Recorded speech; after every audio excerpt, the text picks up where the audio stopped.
drilled. Deep left field. Gone!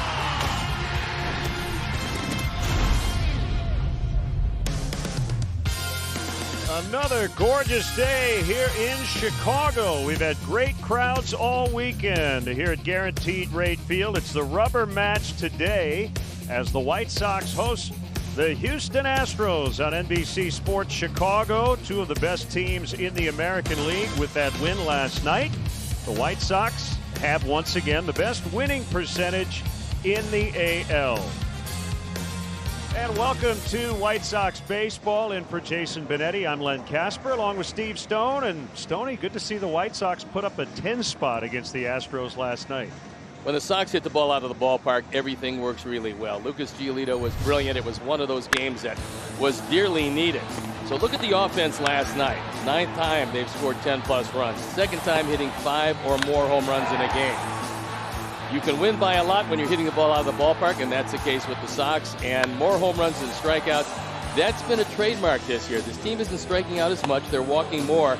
And when they hit the ball out of the ballpark, everything just falls into place. White Sox still hitting under 200 against Astros pitching this year. They actually didn't need a lot of runs last night because of what Lucas Giolito did. More on that next.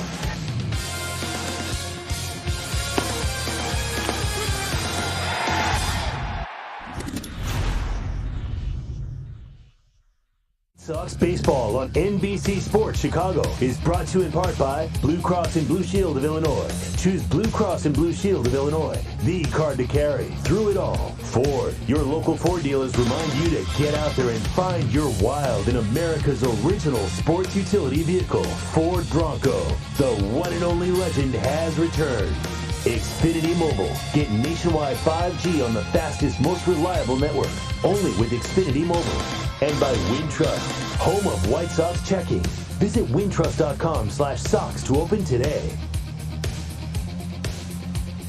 Getting ready for a Sunday matinee of White Sox baseball. And while we talked offense in our first segment, the real story last night was Lucas Giolito, a complete Game 3 hitter.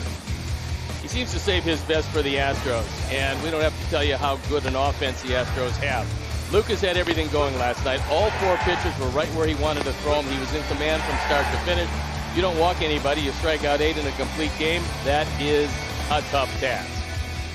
And these two starting staffs, really the cream of the crop in the American League. And today, Stoney, 2 of the best left-handers in the league go at it. Well, hopefully Carlos can throw like he threw the last time he saw Houston in Houston. Framber Valdez has had some problems with his command, but when he's right, that curveball is as good as anybody's. He tops out about 95, 96, so it's 2 guys throwing very well, both left-handers, and both having excellent years. For Carlos, the All-Star, and he did not pitch in the All-Star game. This was one of his better outings of the year in Houston, even though he got a no decision. Well, there's no doubt he had the slider going for him, which he usually does, and his fastball topping out at 100 miles an hour. He was particularly pumped in this outing and came very close to be the one victory that we had in Houston, which escaped. White Sox have a chance to take a series against the Astros. They'd love to hit more balls out of the ballpark. We'll have the first pitch coming up next.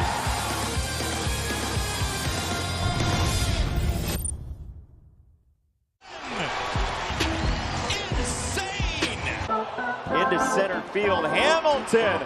Oh, Whoa! A make-your-own slip and slide for Billy Hamilton. Come on! At points this year, it's felt like not only is every day they're a new hero, but every inning. And the White Sox have the best record in Major League Baseball. Walk it off, Yaz! Could he ever conceive that he would be on the precipice of baseball history tonight? Rodon to third. Moncada. Carlos Rodon has thrown a no-hitter. And our plays of the first half brought to you by your Chicagoland and Northwest Indiana Audi dealers. The left-hander making his first start since the All-Star break. And let's now get you the Insure on the Spot starting lineup for the Astros. Get your free auto insurance quote and save in just 2 minutes at insureonthespot.com. They lead the majors in runs, hits, batting average, and a lot of other categories as well. Altuve, Alvarez, and Gurriel at the top. Alvarez with a long offer. We'll get into that later. Brantley, Correa, and Tucker. Correa without a hit in a while. Miles Straw in center. Toro's been good against the Sox this year. And Martin Maldonado, the catcher, will hit ninth. Carlos Rodon looking to pick it up right where he left it off, throwing brilliant baseball. On for his 16th start, looking for his 8th win, his ERA at 2.31. See, 130 strikeouts in 89 2/3 innings. That's what people strive for with the stuff that Carlos has, and that's what he's been doing this year. So you take a look at the matchups. Brantley, 3 for 27. Altuve, 5 for 17, and Gurriel, who's been a pretty good hitter, 3 for 9. So you got your work cut out for you when you face Houston. If he can throw anything close to what he did in Houston, he's going to be fine. This is how Tony La Russa puts out our UI Health defense. It's Andrew, Billy, and Adam in the outfield left to right. It is Jake, Tim, Danny, and Jose in the infield with Sebi Zavala behind the plate. Carlos Rodon on the hill. And Sebi's one job is, if they do get base runners, make sure you block a lot of those hard sliders in the dirt. Carlos is not an easy guy to catch because that back foot buried slider has a tendency to get by catchers. Here comes Altuve to lead it off. What a gorgeous day. Doubleheader tomorrow against the Twins. The Sox would love to win a series against one of the best teams in the league before that 4-gamer starts. Altuve, the first game of the series, swung at every first pitch, every at bat. Then yesterday he didn't swing at any first pitch. So if you're Carlos, you probably think that the Astros are going to try to ambush you early. I'd be careful with the first pitch to most of these guys because they don't want to hit that slider. They would love to hit the fastball. Scott Barry, the Michigan native, back of the plate, says play ball. And here we go. And Altuve does swing away and bounces it foul. Just picked up his 1,700th major league hit. He's the 4th Astro to reach that mark. Biggio, Bagwell, and Jose Cruz are the others. Those are pretty good names. Yeah, Jose Cruz Sr. Speaking of. Popped him up. Zavala looking for it. And he not only made the catch, he kept his mask in the other hand. Actually dropped it after he gloved the ball. Yeah, normally what catchers will do is hold their mask so they locate the baseball, then throw it so they can't trip over it. But this time Sebi had this one all the way. Pops straight up to shoot. He turns around, keeps the mask, and then, well, he's caught the ball, so then he drops the mask to throw the ball around the diamond. Artistic.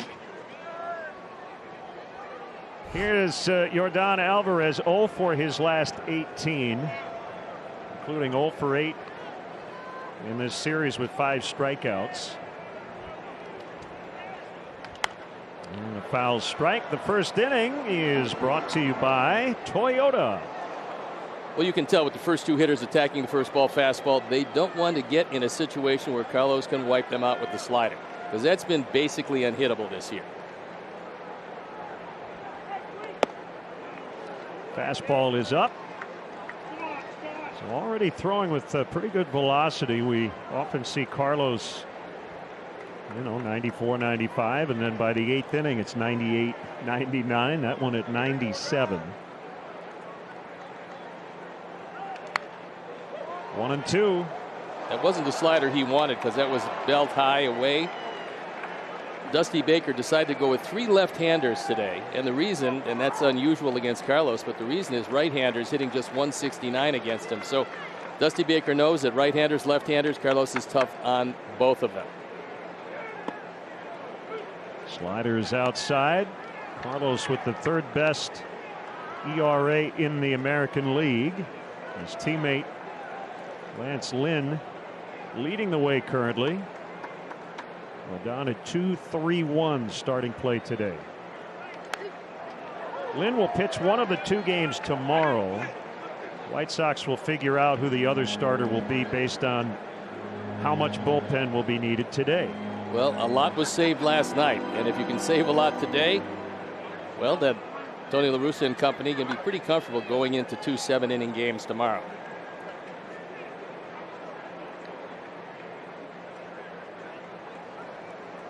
Two home. He struck him out.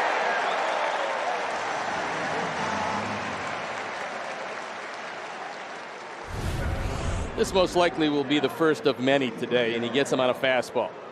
That was on the outer portion, well-placed fastball. Carlos's fastball is one of the most difficult to hit in baseball. You factor the slider in then, and that combination puts him in the elite range. Now, Yuli Gurriel, a career .398 hitter against White Sox pitching. Go ahead, 2-run double in game 1. Well, for me, Stoney, this is the kind of player that really makes this Astros lineup so good, because you don't hear his name all that much, right? You hear Altuve, you hear about Bregman when he's healthy, Michael Brantley, Carlos Correa. Well, this guy's hitting .314. Well, he also is hitting third in a pretty potent lineup. So when you factor in that he puts the bat on the ball, very difficult to strike out, as is this entire Houston team. Last year, they struck out the fewest in the major leagues, and this year on the same path. Rodon's stuff looks very crisp here early on, 1-2.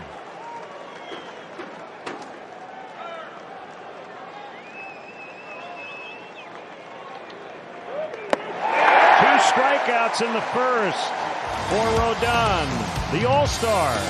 Sox coming up when we come back.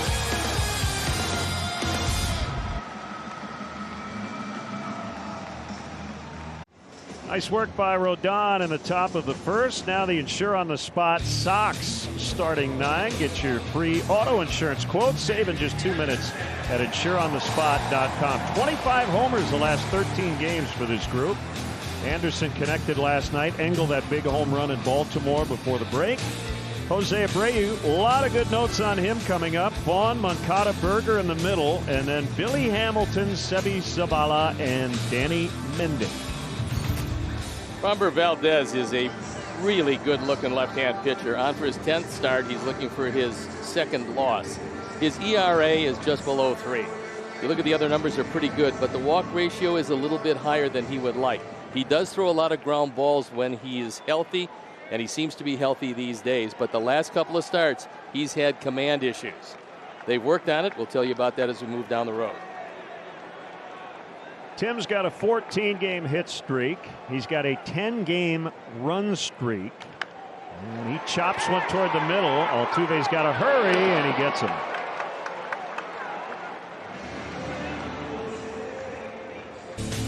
Our UI Health defense for the Astros. This is how Dusty Baker puts them out. Alvarez, Straw, and Tucker in the outfield with Toro, Correa, Altuve, and Gurriel in the infield. Martin Maldonado's got the plate. We told you about Framber Valdez, and when he is right, and last year he was right most of the time, 3.5 to 1 ground ball to fly ball ratio. So he throws a good sinker.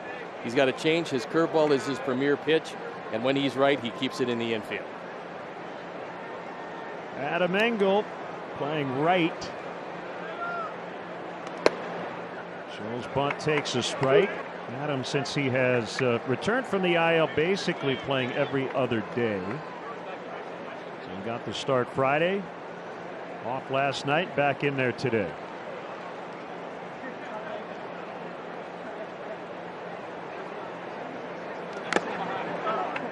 The mask of the catcher. It's 0-2. These two offenses have been aggressive early on, swinging early.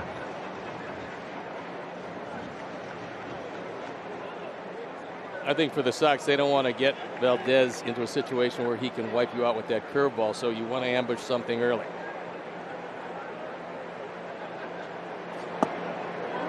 Missed on that curveball you talked about. Well, that's the one that right-hand hitters are going to hit it. They're probably going to pull it. Starter ERA, you see the Sox and the Astros leading the pack. Another ground ball. Correa this time. Not a great throw. He had plenty of time, but threw on the run to get him.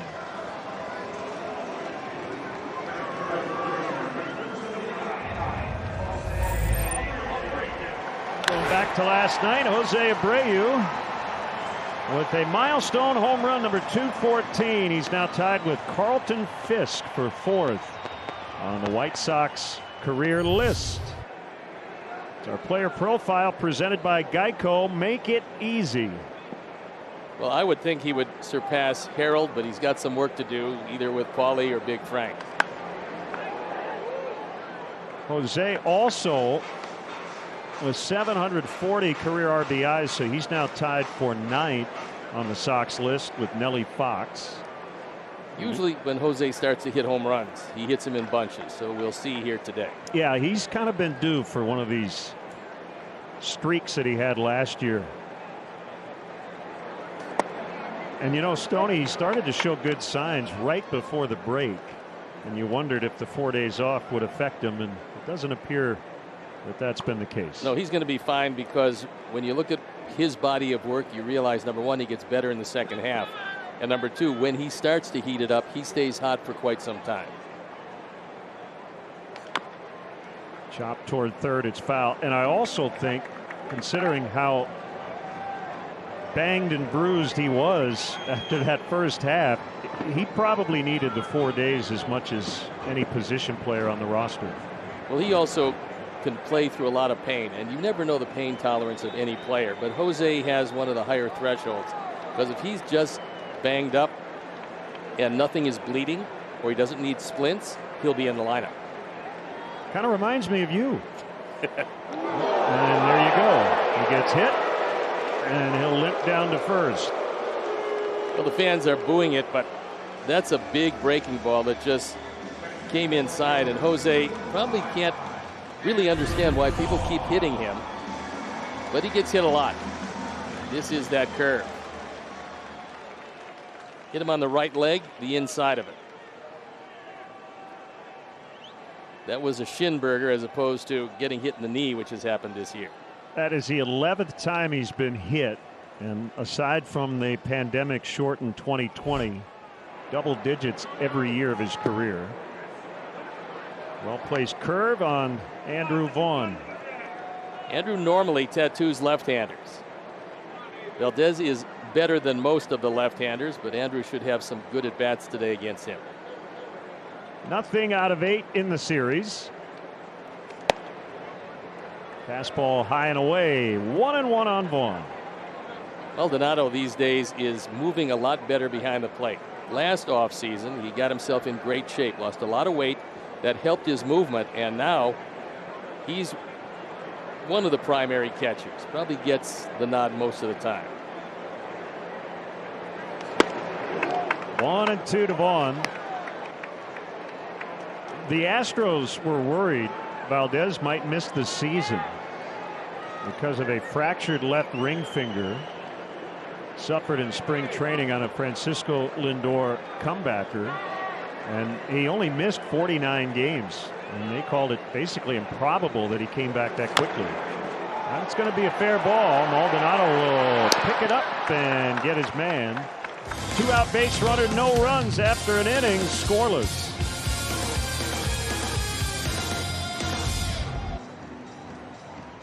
Game is brought to you by Marquette Bank. Since 1945, Marquette Bank has worked to improve the lives of neighbors, families, and business owners. They're a modern neighborhood bank with online banking, mobile banking, and digital home financing. Better than that, they're a bank that cares about your success in our community, so discover neighborhood banking that feels good at emarquettebank.com. But getting that one in is a major miracle. Nicely done. Astros went in order in the first. It'll be Brantley, Correa, and Tucker here in the second. Fastball right in the middle for Rodon. Michael Brantley, an all-star, but did not participate.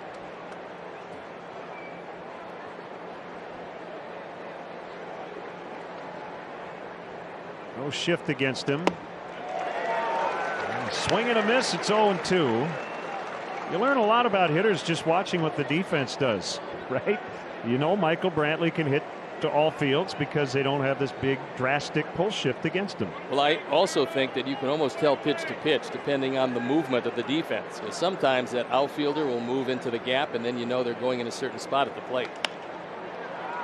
Shallow center. Anderson, the shortstop's got it. Your 2021 Chicago White Sox are presented by Guaranteed Rate. Visit rate.com to learn how you can make your dream home a reality with Guaranteed Rate. If you believe, you will. And the second inning is brought to you by Menards. Here's Carlos Correa, 0 for his last 20.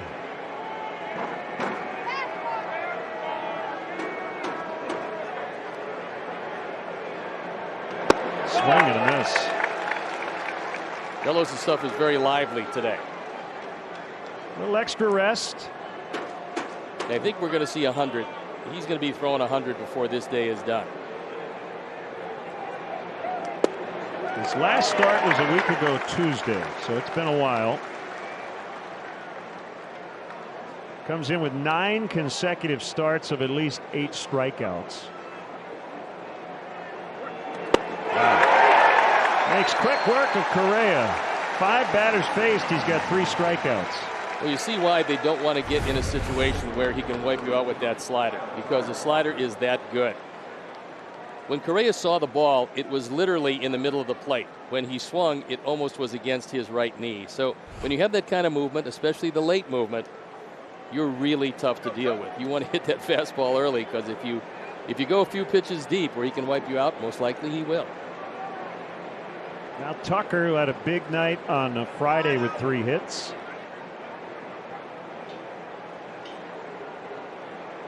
And they do shift against him on the infield.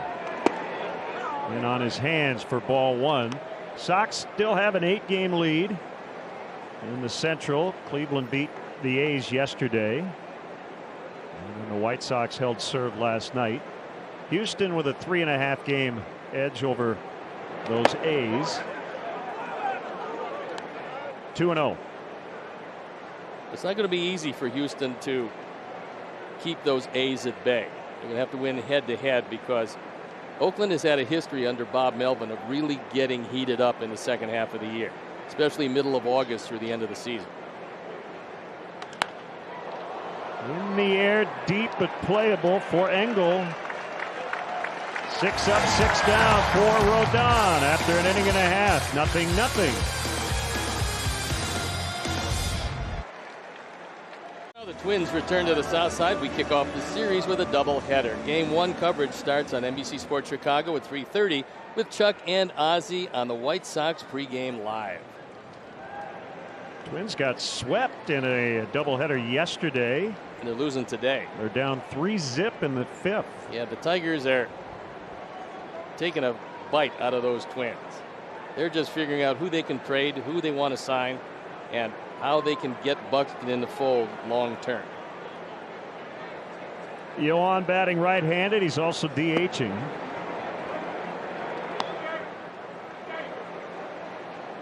Houston has 2 pitching coaches, Brent Strom and Josh Miller.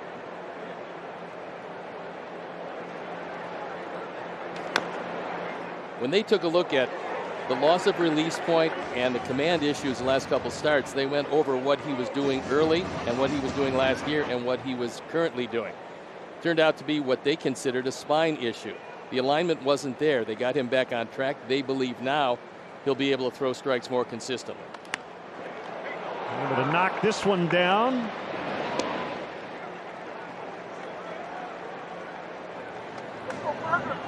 Now Jake Berger,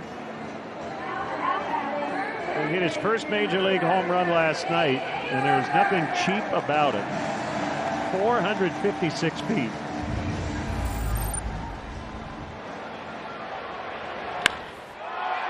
He got a fastball middle in and tattooed it.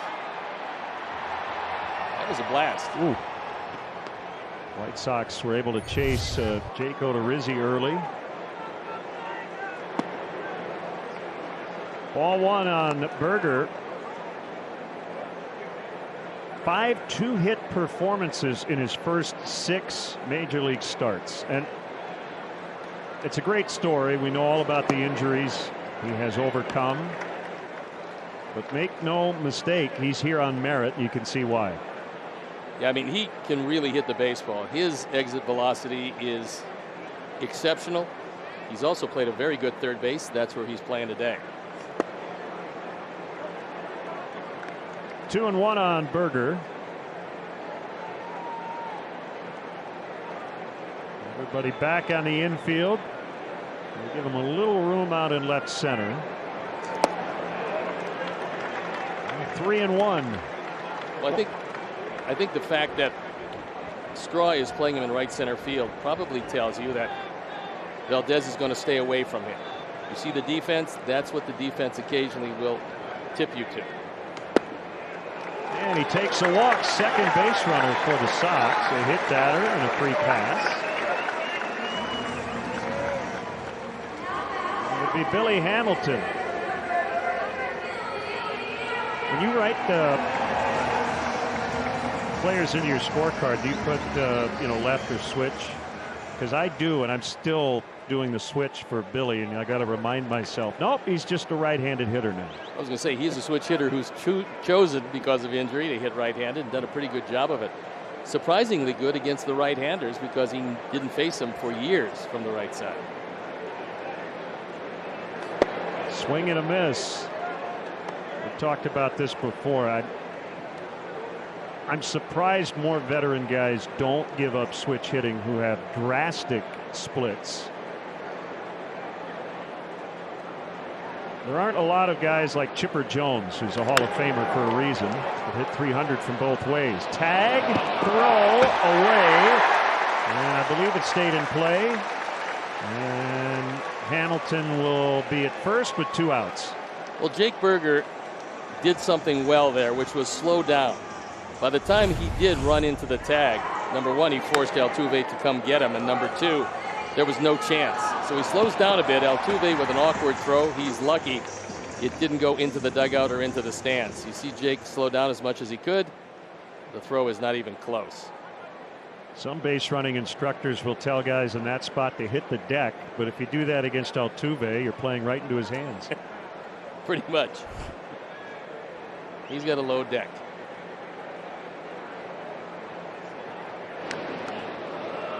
We'll keep a close watch on Billy. Tony La Russa did something right before the break that I really liked. He got Seby Zavala multiple starts. This was right after Grandal went down. Tony said, with the 4 days off, I really want Seby to catch as many of our pitchers and get acquainted with them and them acquainted with him as possible. And he got high marks. I think he handles pitchers very well, and the problem aspect for him will be swinging the bat. But right now, what this team really could use from him is a well-called and a well-crafted game, and that's what they've been getting.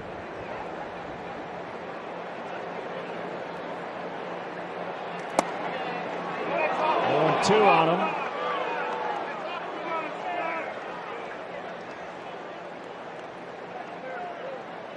She's got that axe bat. You can tell by that handle. All the guys are using that particular model these days.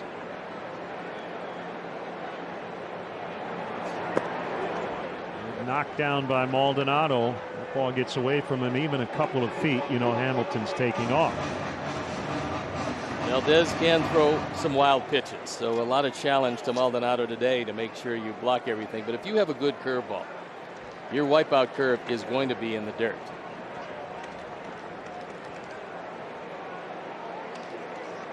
Scoreless tie, bottom 2. Neither team with a hit. Snap toss to first. 6 wild pitches this year for Valdez.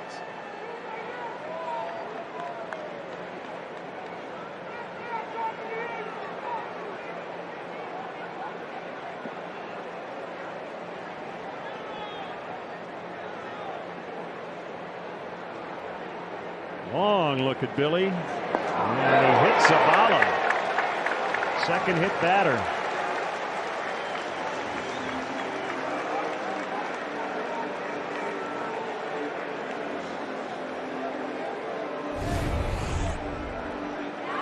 That's another breaking ball.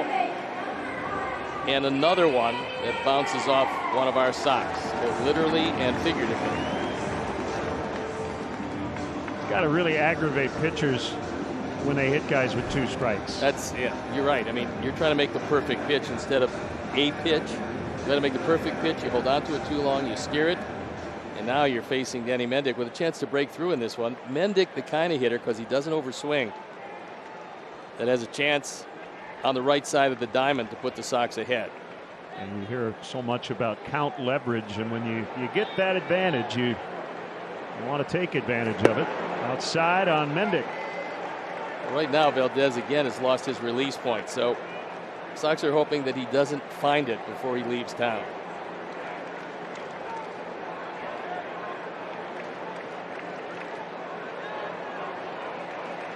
Two on, 2 out.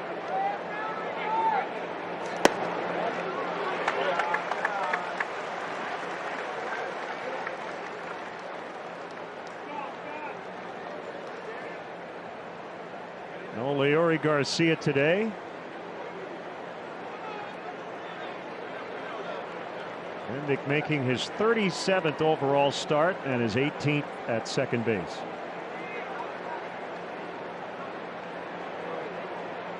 Valdez really slowing it down with runners on. That's a foul ball.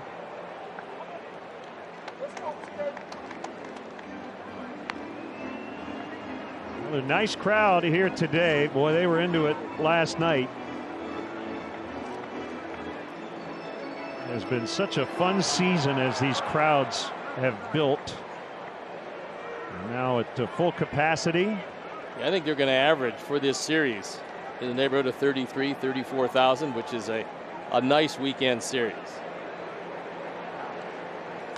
Hard and into left. Hamilton will score. Danny Mendick from the 9 spot gives the White Sox the lead.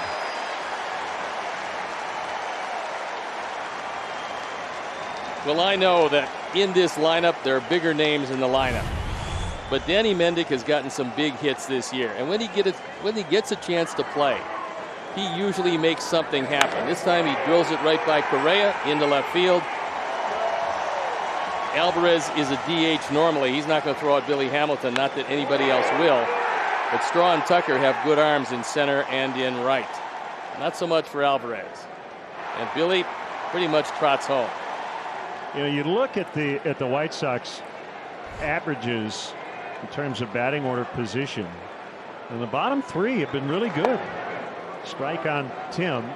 That number 7 hitter has batted .292 this year. The number 9 hitter .259. And that has given Anderson some RBI chances as a result. Yeah, that really helps. If you get production at the bottom part of your order, you assume that the top and the middle are going to drive home some runs.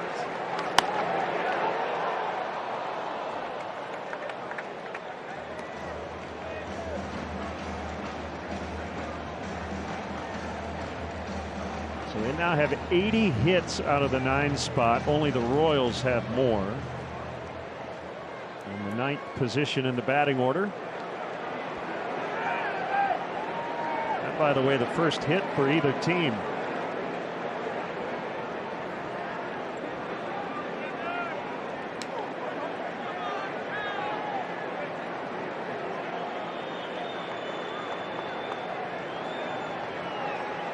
Base runner Zavala at second and Mendick at first.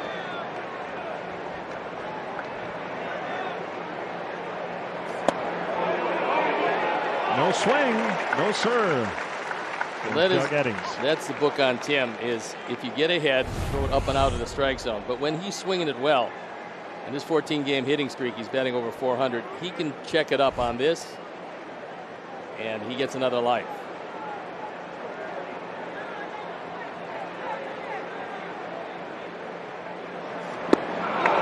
Valdez gets him, but the Sox grab the lead after 2. It's 1-0.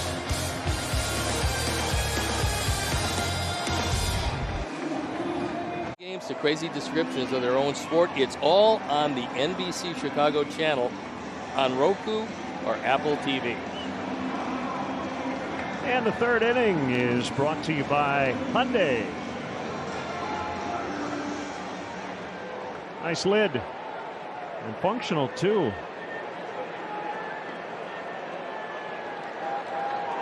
Rodon now with a 1-0 lead will face the bottom three.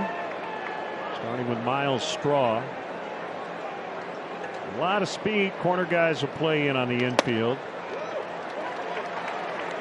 0-1. Straw usually does whatever damage he does to right and right center field. With that in mind, big gap in left center. Billy Hamilton shaded just a touch to the right of center.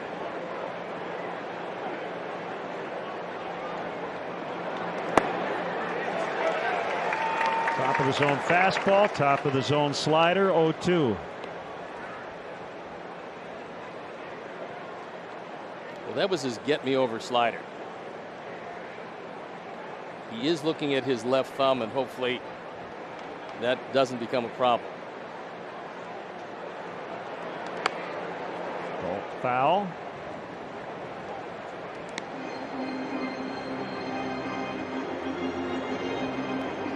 A good catch. You know, the bench is always very in tune with any sort of movement or anything really by a pitcher that would indicate there's an issue.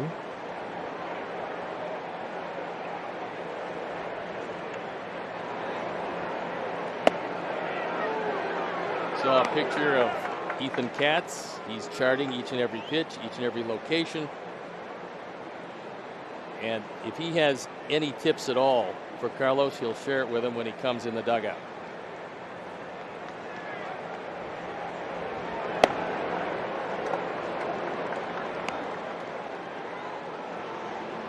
Sixteenth start.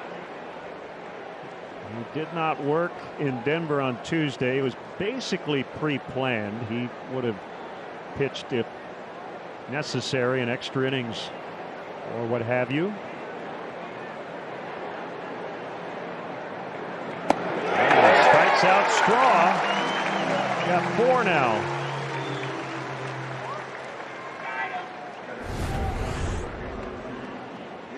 There's that high fastball. And with the late life and the location, not a whole lot of guys can get on top and hit that one.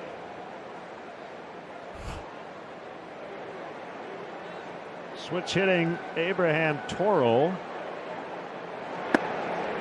Sox theoretically got a break in this season series by not having to deal with Alex Bregman, who's been on the injured list with a quad issue, but Toro is 8 for 18 with 2 home runs against Sox pitching. And Toro's been a good player. Plus, as a switch hitter, he gives you an added benefit.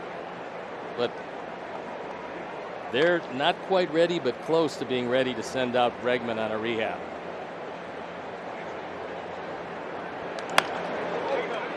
That's past the diving Mendick, and the Astros have a hit. I assume no fans will leave as a result of the fact Rodon will not pitch a no-hitter today. I mean, it is only the third. Yeah, and to coin a phrase from a guy who had a lot of them, you can cancel the post-game show. Because we know that Hawk is looking in, which he does most of the time. I feel like he's going to throw another one, or at least, and he's already done the 5-6 inning thing since he did throw the no-no. Well, it's pretty easy because the way guys describe it, Len, is he's got no-hit stuff today. I don't know if he's going to throw another one this year or down the road, but he takes no-hit stuff into each and every performance. So when you look at the stuff that he has, 93 to 100 on fastballs, then the life that he shows with it, as well as a couple of different sliders these days, that's pretty good. That'll get the job done.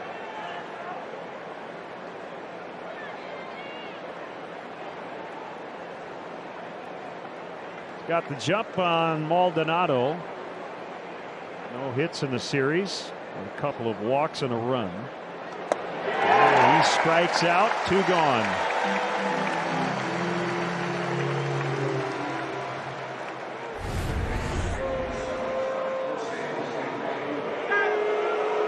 That's just high heat, throws it right by him, and knowing that he's probably going to be a bit tardy on that high fastball, Carlos hits the spot perfectly. You get a lot of backspin on that four-seamer, and when you throw as hard as Carlos, what backspin does is give you a little late life, a little jump as it gets to the hitter, and most hitters just can't adjust to that. Altuve fouled out to start the game and takes 98 out of the zone.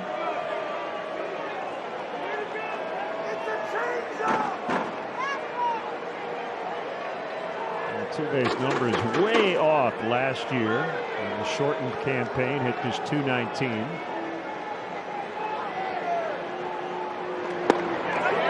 It's better this year. 1-1.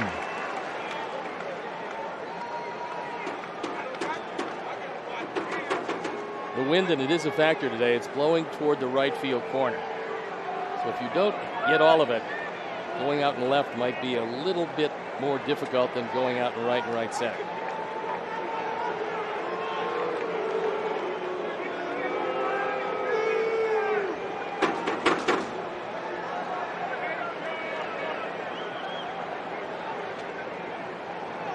Runner at first, 2 down, and Rodon will check on that man Toro.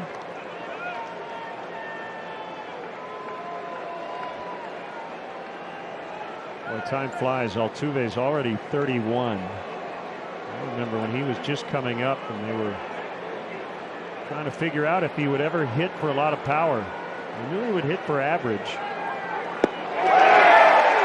Well, look, he's been a very good player, and he's chosen to stay in Houston because he saw the building process. I mean, he saw Houston when they were just awful, and he's also seen them when they've been very good.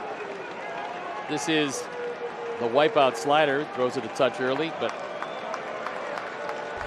you got really no chance. If you're swinging at that, you're probably, if you foul it off, it's good.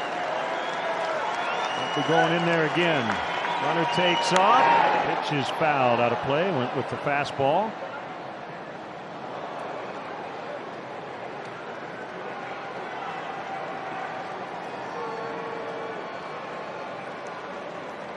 You said it earlier that the hallmark of this Astros lineup is that they don't strike out a lot. And having said that, Carlos threw 9 batters, had 5 of them today already. Well, this is exceptional stuff, and he usually takes it to the mound with him.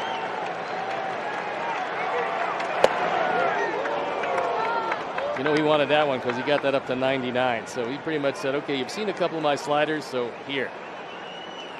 Sniff on this one for a bit. But he didn't get it as close as he would have liked. Altuve has been known to swing at pitches face high, because when he's anxious, that's where he goes. We'll take a look into Sebi. Sebi says throw a slider. Carlos Rodon with 6 strikeouts through 3. 1-0 Sox.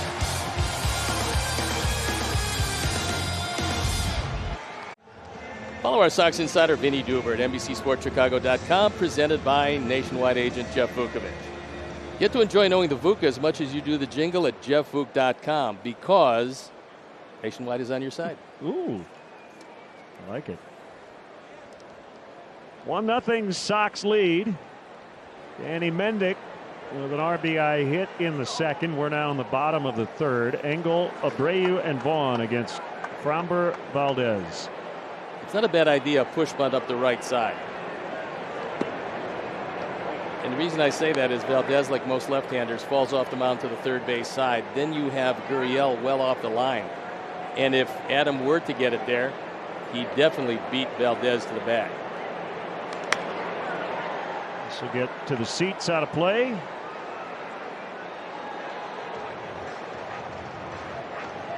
Love these Sunday unis, these 83 throwbacks. Very popular uniform. I see a lot of fans wearing this jersey in the stands throughout the week. question would be, if you bought one of these jerseys, would you wear a current White Sox player number and nameplate, or would you go back to the day and do a Harold Baines or something? That's the question. You got a lot of options. I would say that you would love to have Hall of Famer's jersey on. There's Harold on the wall. There's Harold in a seat. See? Boom. We're on it. I've got a piece of Maldonado.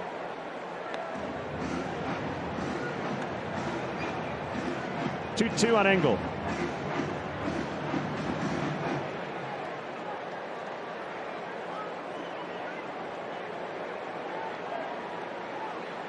Bray in next.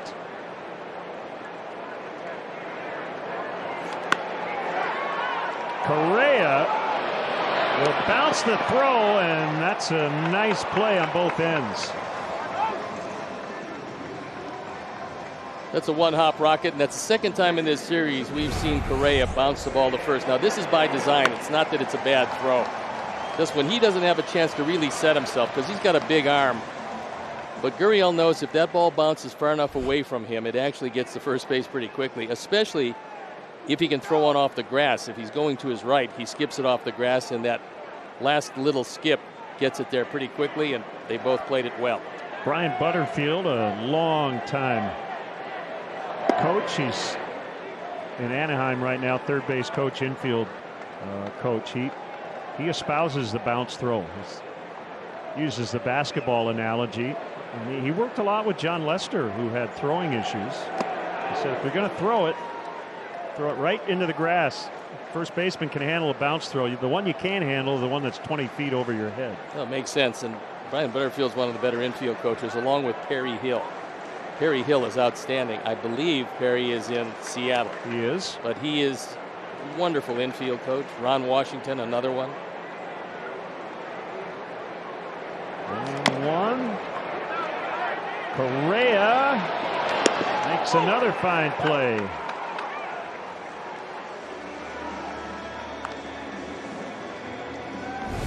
Made that look easy. Well, he's got a very strong arm. This one bounced off the plate, and Correa knows he's got to come get it. So catch and throw in one motion, and he beats Jose by a step.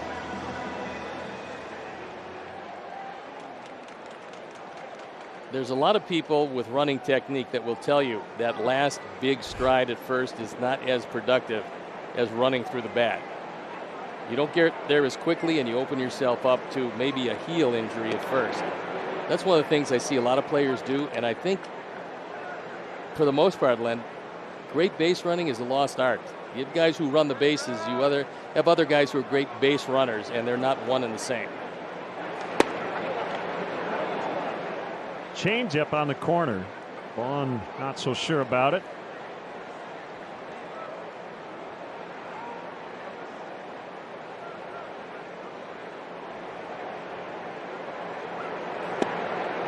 Another change up. 1-2.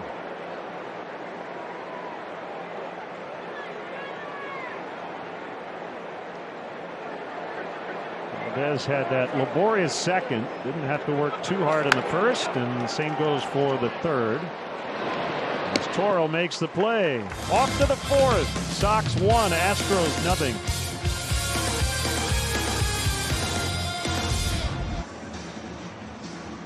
They got a win against Houston, reached an extension with Lance Lynn. Can't wait to watch him and his love for ribeyes and IPAs for 2 more years on the South Side. Back to you, Jason and Steve. All right, thanks, Joe Creedy. Boy, he's aged well. He has. He looks particularly good today. All right, take TA's career-long hitting streak, multiply by the White Sox franchise record hitting streak. So it's just 2 numbers, so that's good.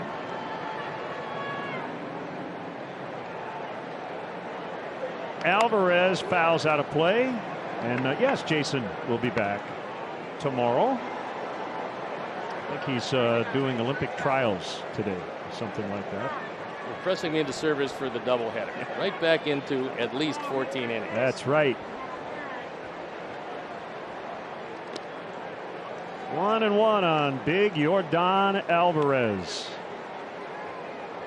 Dodgers decided that they couldn't live without Josh Fields and traded a guy that they were a little concerned about what position he would play.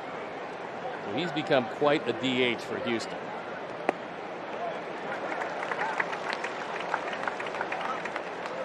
Rodon has allowed one base runner. That was a Toro hit with one out in the third.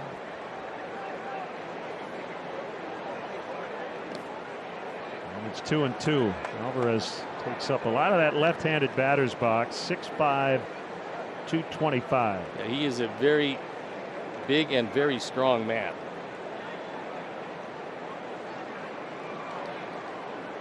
Talking about a guy a couple years ago in the neighborhood of 89 games, he hit 27 home runs. That's pretty good. And he was the rookie of the year as a result, and he just struck out. He was basically trying to get out of the way, but he swung at it. Yeah, that's pretty much a defensive swing kind of thing. I'd like to hit it before it hits me, and Brian Knight said you went a little too far, which he did. I mean, that bat is well out over the plate. Gurriel for the second time.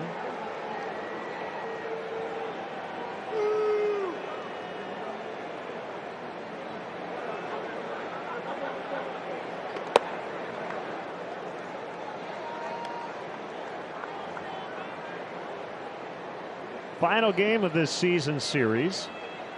Astros won the first 5 before the Sox won in blowout fashion last night.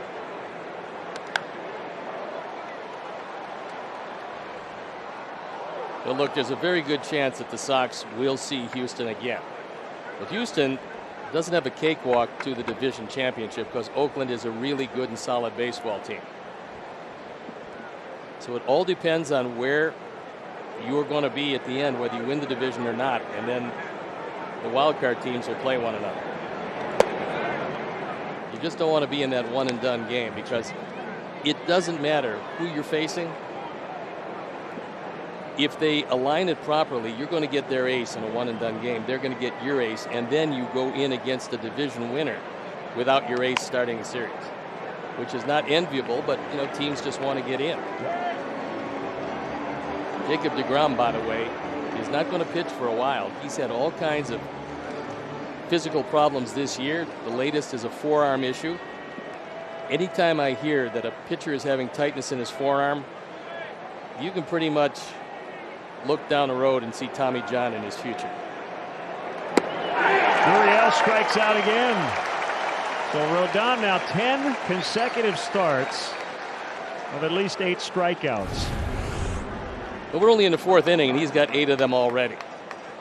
So this pretty much shows you when you're at the top of your game, and Carlos is that. Doesn't matter who you face. You're going to give them a rough afternoon. And that was 99 on the black outside. Gurriel is tough to strike out, but he's looked easy to strike out today.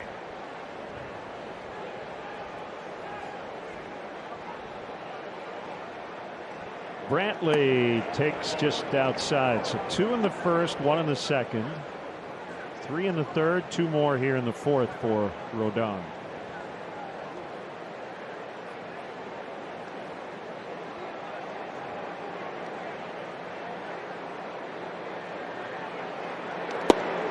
I think, you know, from the aesthetic standpoint, right, there are too many strikeouts in the game. I think almost every baseball fan would agree with that. This type of performance, though, feels different in that the Astros are a team that doesn't strike out as a group a whole lot. So you know this is more about the pitcher than it is about the offense.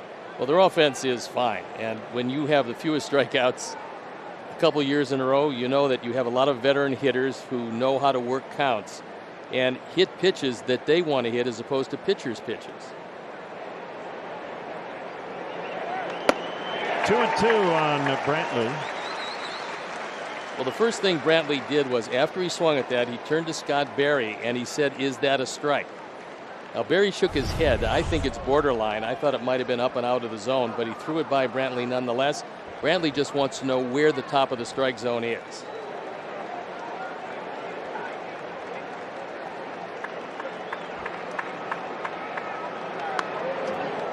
You know, if I were a home plate umpire, and maybe it's just my personality, I'd have said, you know, I've got to call like 300 pitches today. Don't make me call one that I don't need to.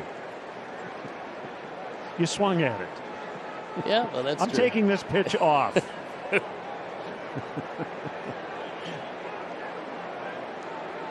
That is a difficult job behind the plate, and gets even more difficult when it's hot and humid. Little roller to Mendick. Rodon cruising through 4. 1-0 Sox.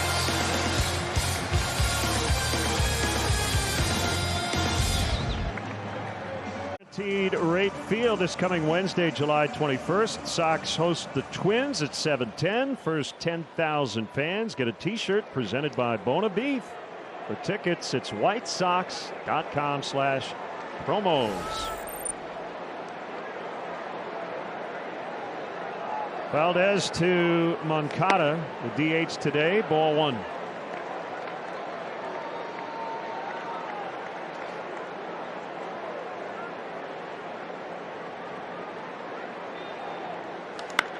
Driven deep. It will go. A laser home run. It's 2-0. 6th home run of the year, 41st driven in. And this is what the Sox really need, is Yoan Moncada to get back to being Yoan Moncada. And that means power from both sides of the plate. That was a line drive rocket, our forward home run replay. He gets a hold of one that's out over the plate. We've been talking about Yoan probably feeling like the power was getting there. This is what he looks like when he's feeling good about it. First home run since June 3rd, and on the concourse, they're pretty happy with that. Boy, this is a nice crowd today, and it's wonderful to see. So much energy into it from the first pitch. Berger. We're going to show you exactly why that was so important on a couple different levels. But we need a foul ball, Jake. Instead, it's a strikeout. But we're still going to show you the big story. Presented by Mattress Firm. There you go. Don't hit a home run, it's not good. 9-23. You hit one, it's really good.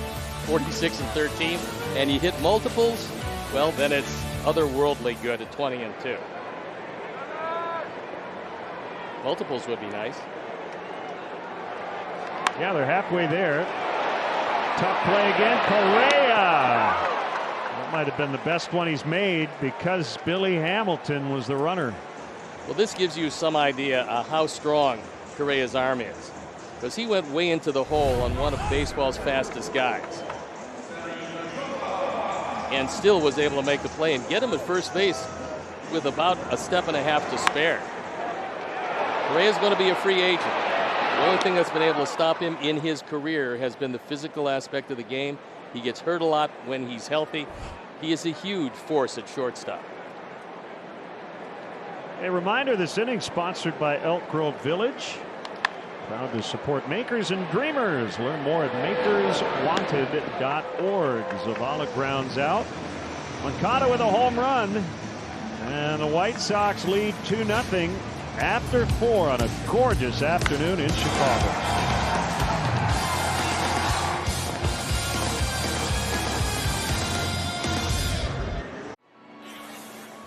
Who powers Chicago? We do. Powering Chicago's members consistently help create better construction, better careers, and better communities. Powering Chicago. IBEW Local 134, NECA, Chicago. Rodon back to work. 5th inning brought to you by GMC. We are professional grade. Yoan Moncada with his first right-handed home run this season. That wasn't a cheapie. That was a line drive rocket. And Yoan probably enjoying the DH role a bit more right now. Yeah, Abreu, when he's done it, has put up good numbers. I think that gives Tony just a little extra ammo when he Asks, hey, I want to get Jake Berger in there at third. You okay to DH today? I hit a home run last time. I'm good. Well, he also knows that he's got the twin bill tomorrow. So Tony wanted to get him off his feet for the most part. What do you make of all the free agent shortstops? Going to be an interesting market.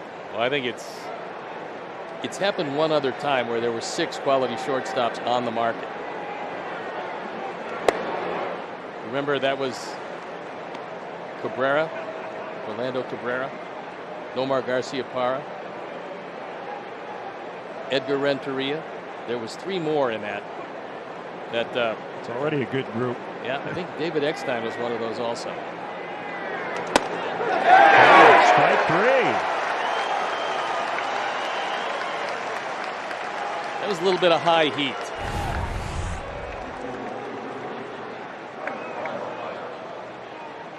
Good job of catching it by Zavala.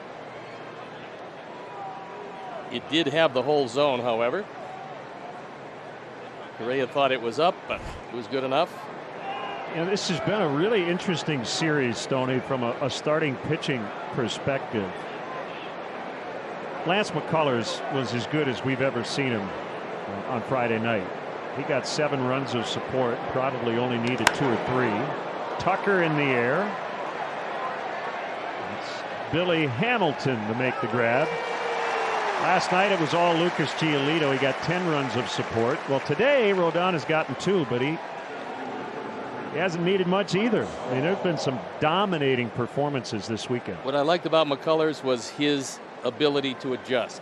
On the first 2 pitches, he saw a triple and a double. It was down 1-0 on 2 pitches. And then he went, okay, they're attacking my first ball fastball. I just won't throw it for a while. Throw a lot of sliders, the occasional changeup, change speeds on the slider, throw it 2 different ways. But then he was in command from that first 2 hitters on the rest of the way. That was a perfect pitch, and Carlos didn't get it. Yeah, he's a really impressive pitcher. Throws a lot of sliders, and he can command them.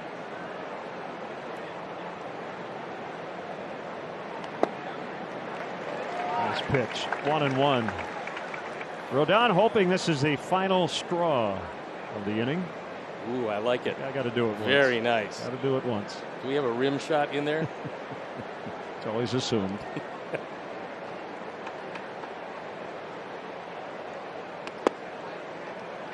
Two and 1. Ah, there we go. A little late. Well, look, Carlos was great against Houston in Houston. He's come out today, and the stuff is just brilliant. Pretty much as if to say, if we see you in October, I'll be waiting for you. Backed him away that time.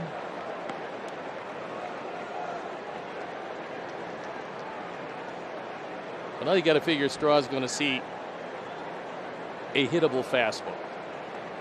This is his chance to make something happen. We'll see if Carlos can throw it in a good spot.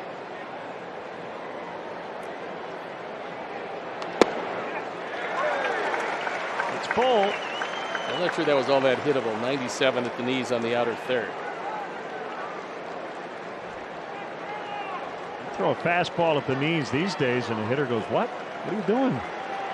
And he's let her high. Yeah, I was going to say, is that a mistake? Lofted to right, angle back, now in and over, and he's got it. Another 1-2-3 for Carlos. 2-zip Sox.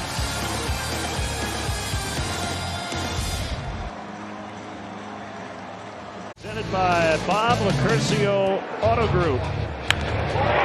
Danny Mendick with the first hit of the game. Knocking in Billy Hamilton. And then later, Yohan Moncada. Line shot, homer to left. It's been the Carlos Rodon show on the mound.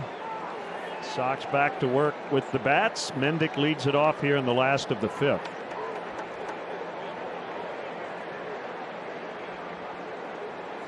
That was a little wide. As Harry Doyle would say, just a bit outside. Valdez has thrown 10 ground balls already. We're just starting the 5th inning.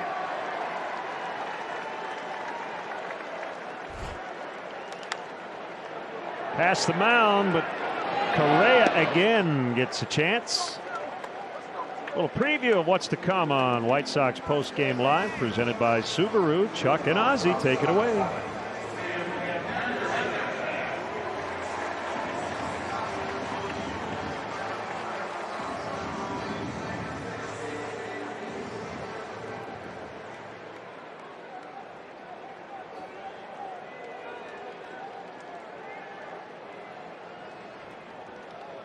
Thanks, fellas.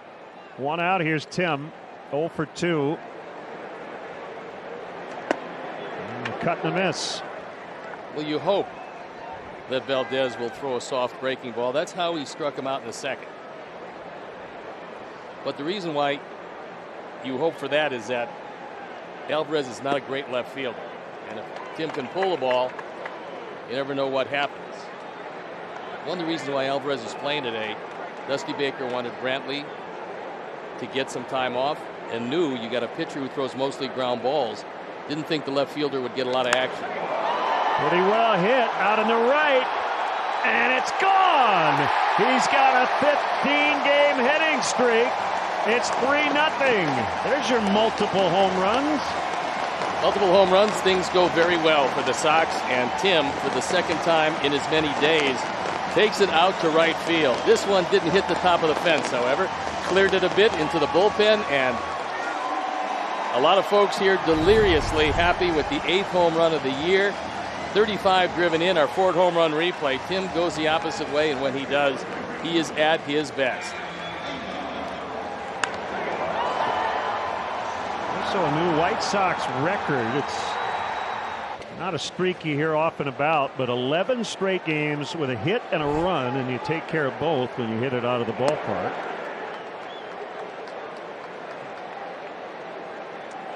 So Valdez, all year, had only given up 5 home runs. He's given up 2 in less than 5 innings. Base hit for Engel. Look, Adam was robbed last time by a fine play by Correa at shortstop. This time he made sure that he couldn't get to it.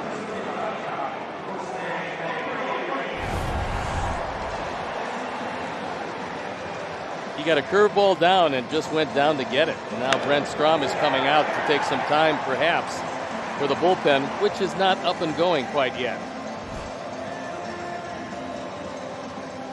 While we have a chance, let's answer Sox math.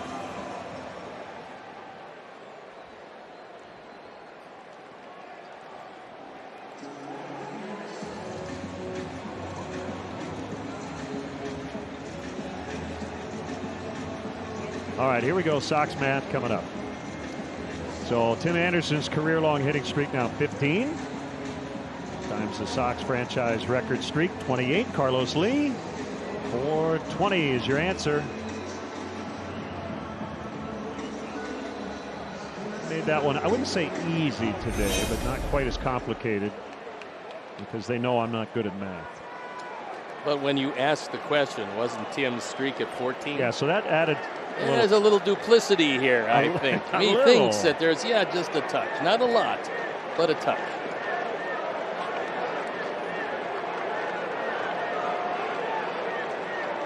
Good lead by Engel.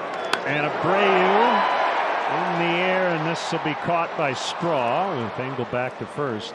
Longest hitting streak right now belongs to, I believe, David Fletcher of the Angels, 26 games. Yeah, he not only has he been streaking, but he gets a lot of hits. If he gets one, he usually gets 2. And, we've always known he's just a terrific player. And the Angels seemingly have enough offense. I think what's pretty interesting, after the home run derby, Ohtani last night struck out 4 times. I'm not sure if it affected him at all, but he didn't usually strike out 4 times. Does make you wonder, yeah.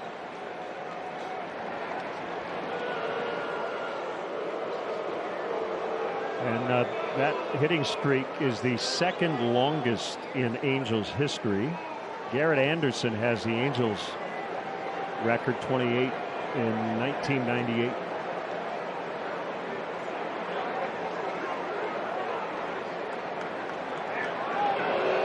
Still something special about a hit streak, right? What's the longest you can recall witnessing being around with a team, either as a pitcher or broadcaster? Have you seen a 30-gamer? Does that sound? No, I have not personally seen a 30-gamer. I've seen a 35-gamer by Luis Castillo, and Tim Raines ended it by hitting a game-ending sac fly with Castillo on deck. Now, I did see, as a youngster, Jerome Walt, 30 right on the nose. You were a youngster? No, I was never a youngster. He was a youngster. I was born in college.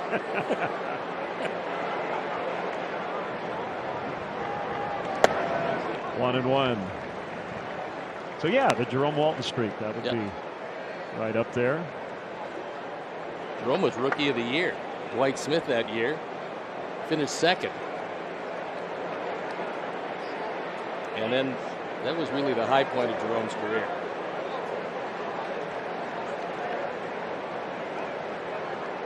One the count. Here's the pitch. Not hit hard, and they're not going to get anybody as Toro couldn't handle it and kind of screamed Correa. Yeah, Correa had no chance. If Toro doesn't get this ball, you know it's going to be a base hit. And they're communicating right now with what happened. It looked like it took an odd hop. I thought Toro was going to play the ball all the way, and then this hop got to it. By that point, you're right, Glenn, that he had pretty much taken all the vision away from Correa, who was guessing where the ball would be. Yeah, the general rule is third baseman, they're supposed to get what they can. And if not, it's the shortstop. So an infield single for Vaughn, his first hit of the weekend. Still no action in the Astros bullpen, and the batter is Yoan. This becomes another big at bat because 3 runs isn't near enough. And although Carlos has been unhittable to this point, you never know what happens. This is a Houston team that can score a lot of runs quickly. That's a great point. Hot day, ball seems to be flying. You can never have enough runs.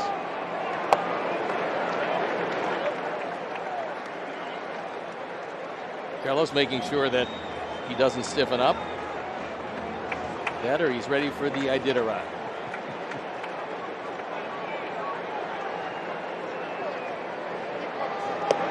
Two 2-0.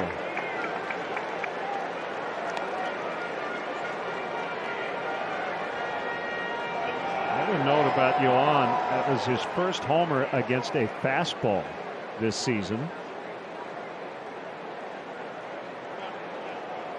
Hopefully the first of many, because the Sox need him in the middle to drive the ball. Correa will glove, and that will do it. Tim Anderson with a home run. They've hit 2 today. Moncada in the 4th. The All-Star here in the 5th. It's 3-zip after 5.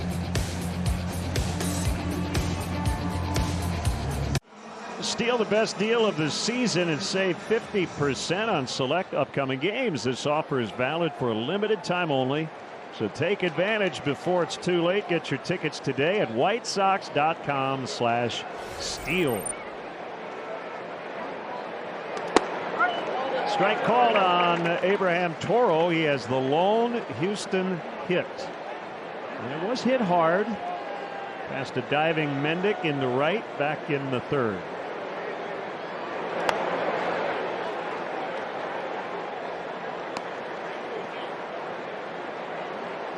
Pitch count in good shape, 68 and counting. Yeah, he's throwing a lot of strikes today, and he's got his rhythm. He's not spending a lot of time between pitches, and he's going right after these Astro hitters. Golfed out in the left center. Vaughn on the run, and he'll get it. Time now for the Xfinity Mobile high-speed action. It's the day of Carlos Rodon, and it's been spectacular so far. He's had everything working. He hasn't thrown a lot of changeups. He's going fastball, 2 types of sliders, and he's throwing a lot of pitches by some very good hitters. What a day it's been so far, and Carlos just following up where Lucas pitched last night in his complete game effort, and today he has handcuffed this Astro offense. And the thing about strikeouts, And this applied to Lucas last night, and it's the reason he could go the distance.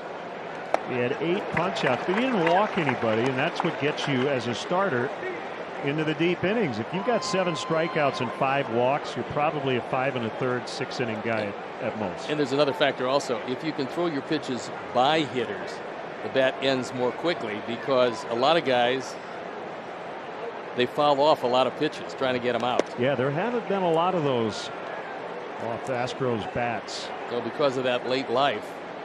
And there are very few guys that literally can get hitters out with their stuff in the strike zone. Most pitchers rely on getting hitters out of the strike zone. It really shows you how good the stuff is and how good a pitcher Carlos has been this year, because he's among the best in baseball at getting swings and misses in the strike zone and getting outs in the strike zone. You don't find many guys that can do that in the major leagues.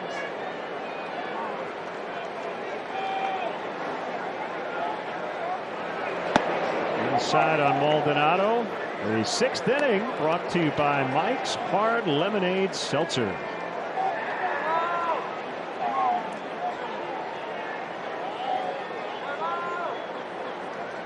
Altuve on deck. It's 3-0 Sox. It feels more like 6 or 7-0. Based on the way Rodon has pitched this afternoon, but as Stoney said, this Astros group can score runs quickly and in bunches. And it was a walk to Maldonado that ruined the night of Dylan Cease. Retired 8 straight. He walked Maldonado on 4 straight. Last thing Carlos wants to do is walk him and then roll over to the top of a very potent lineup. Carlos continues to look at his throwing hand, whether he's raising a blister or just concerned about something. He's been looking at it a lot.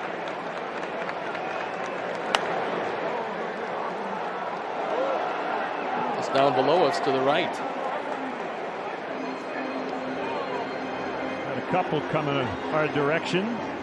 That almost got a part of Gene Honda. Oh man, that could have been a national disaster. Got to protect Gene. Absolutely. Announce the next batter.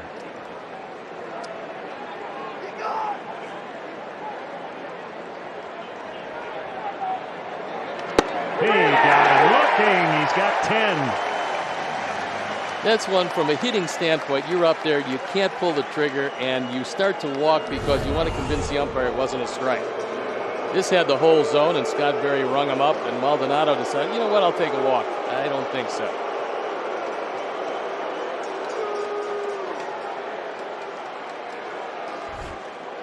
Double figures in strikeouts for Carlos.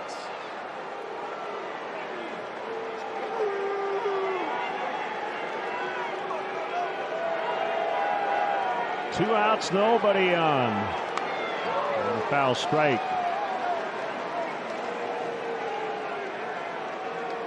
They've gone to the 9th in Detroit. Tigers lead the Twins 7-0. The Twins are going to be ecstatic to get out of Detroit.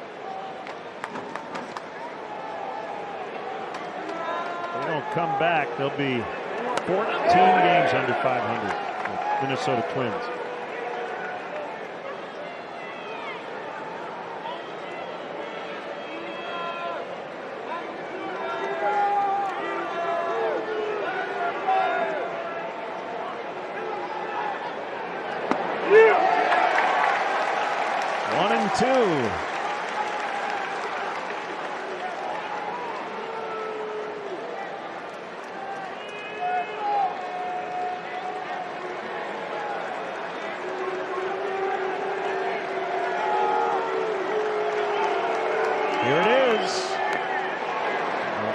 Stays alive. Zach Plesac and Chris Bassett will match up at the Coliseum. That's a real good matchup. Plesac just back off the injured list. Bassett having a great year. He's 10-2. ERA around 3.25. A 10-game win streak. Chris Bassett. He hasn't lost in his last 17 outings. Pretty impressive.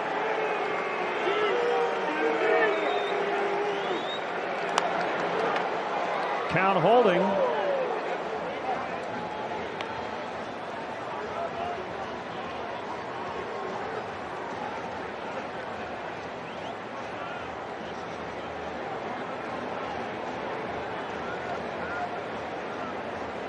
They tried to get him on some high heat at 99, but it sets up that slider down, which is something that he struck him out with in the third inning. Pulled to left, but foul.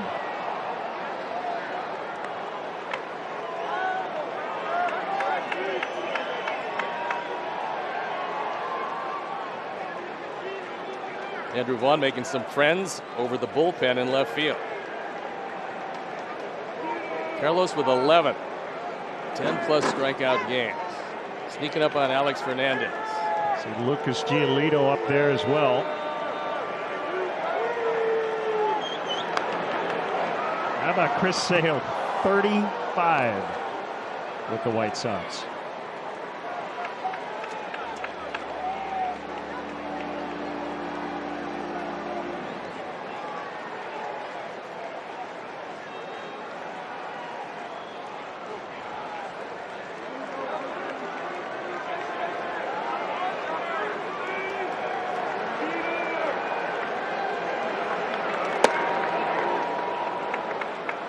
Two on Altuve. Well, this at bat has been unusual for Astro hitters today because it's taking a whole lot longer. He's going to see his 9th pitch. He's fouled off 5 of them. That will get your pitch count up.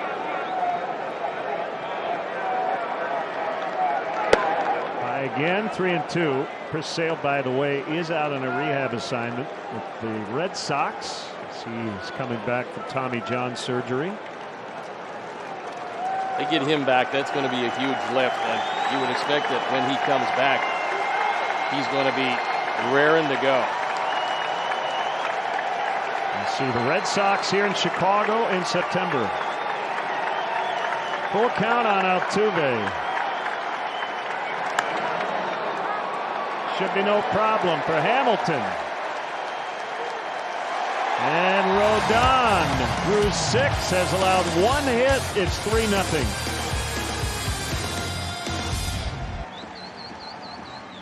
Spend your summer at the ballpark with Bleachers and Brews. Get 1 ticket and 2 beers starting at $25. Must be 21 and over with a valid ID. Bleachers and Brews, presented by Budweiser.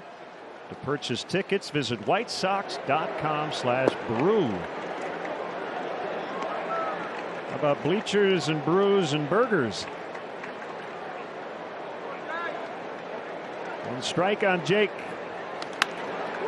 Sharply hit roller to Altuve.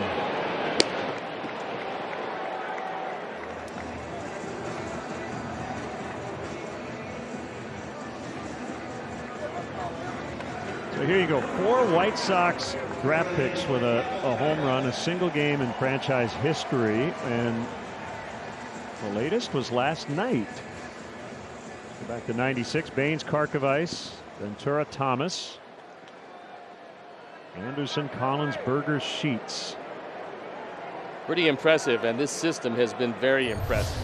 Because without a deep system, you can't possibly cover what the Sox have been through this year because of injuries. But you get some major contributions for Gavin Sheets, for Jake Berger,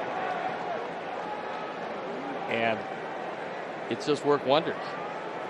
Yeah, right. It's the guys you drafted who are in the organization. It's the Billy Hamiltons, the Brian Goodwins, the Jake Lambs. I mean, you got to do real well in those little deals that people don't pay much attention to, but that helps round out either your minor league or major league team. Hamilton strikes out. It's July, which means fireworks, grill outs, and MLB trade rumors. Here Chuck Garfien and ESPN's Jesse Rogers talk about the possible deals the Sox could make before the deadline. Listen and subscribe to the White Sox Talk podcast presented by Wintrust. Zavala with 2 down. Valdez has not been bad at all. It's just Rodon's been better. Ball 1. He skipped just about everything in the infield, except a couple of fly balls that left the park.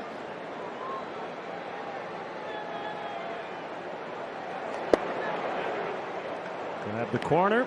It's 1-1.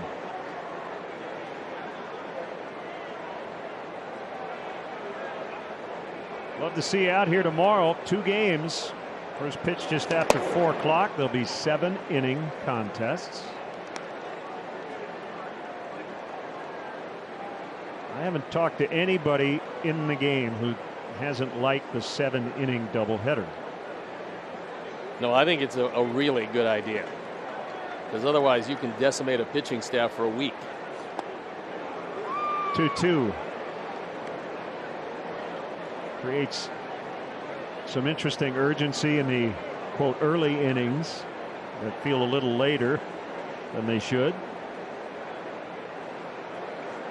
I think we'll see what happens with the collective bargaining agreement and what is agreed upon. He got him looking. So we head off to the 7th in the rubber match. 3-0 Sox.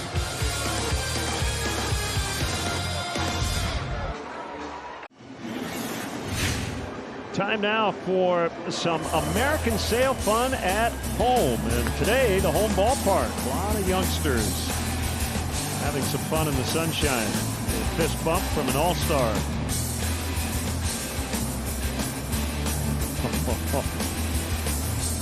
Think he finished dessert today? Guessing he did.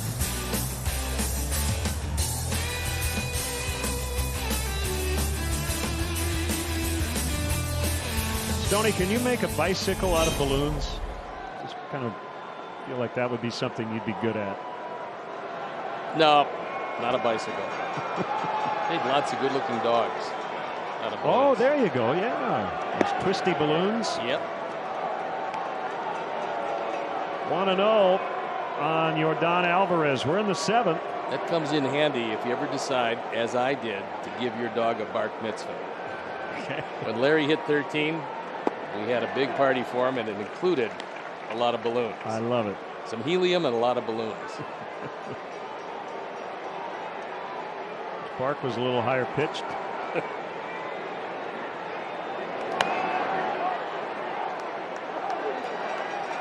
Some stretching in the Sox bullpen. Nobody throwing.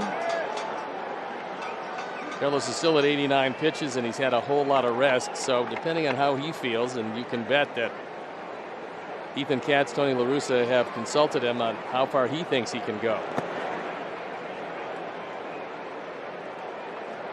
You get into the middle of a season, and the bullpen stuff is just never exactly where you want it. It's Michael Kopech out there. Yeah, that's the best part of this strong 6 innings, is that you bring Michael Kopech into play. The most likely then hand the ball to Liam Hendricks. Full on Alvarez. You have those moments where your bullpen is overtaxed, a few guys are down, and then you have a handful of days where guys need the work. This is the part of the lineup that can give you a whole lot of problems. Getting Alvarez out would be really special. That ball hit really hard on the ground, but right at Anderson in the shift. Download the MLB app to get in-game video highlights, live pitch-by-pitch, breaking news, player updates, stat leaderboards, and more for your White Sox. So Kopech works today. That puts Ronaldo Lopez in play, possibly to make a start tomorrow. One thing you learn when you're around Tony La Russa for more than 10 minutes is that he doesn't worry about tomorrow before today's game is over. No, winning today is the key. You win today, tomorrow takes care of itself.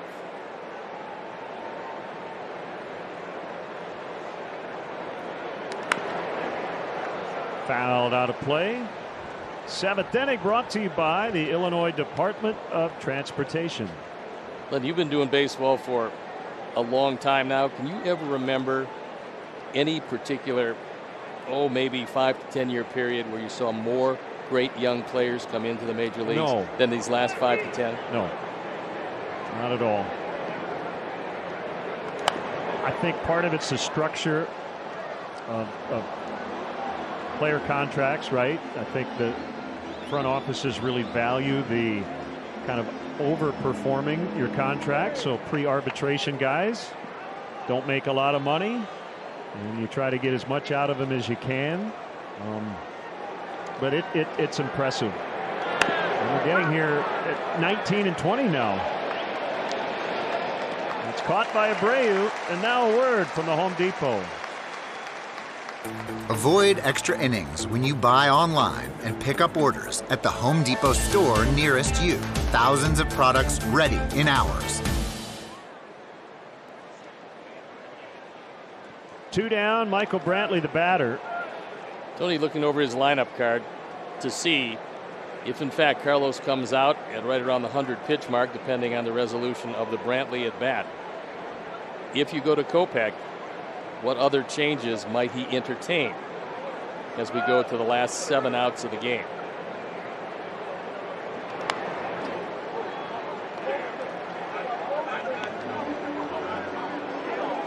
We saw Brantley a whole lot when he was wearing that Cleveland Indian uniform, and we're pretty happy knowing that we usually have 18 or 19 games against the Indians. They're always a good team, but minus Brantley, that really hurt him. Berger chasing after it, and he'll get it in foul territory. 7th inning stretch time. Still 3-0 Sox. Brazel University is a place for those who strive for a better world. Here, you can be part of something bigger without losing yourself in the crowd. Learn more or apply at valpo.edu. Time to pick up at least one more run. Get things a little more comfortable than they sit at 3. Mendick with the go-ahead RBI. Takes a strike. That was right after Valdez hit Zavala with a 2-strike count. It extended the inning. Danny Mendick drove home the first run and turned out to be a big one. Somehow got out of the way. Kopech now cranking it up. 8th inning might belong to him. Yeah, I would think that Tony has gotten every bit of what he wanted out of Carlos Rodon. 1 hit through 7. And if you're looking for a couple of days where you rest your bullpen, he got it from Giolito and Rodon. Lucas went the distance. Carlos has gone 7, leaving just 6 outs to go to Michael and possibly Liam.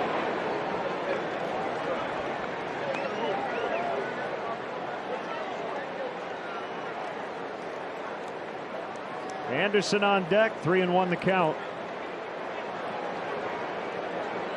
And there's ball 4.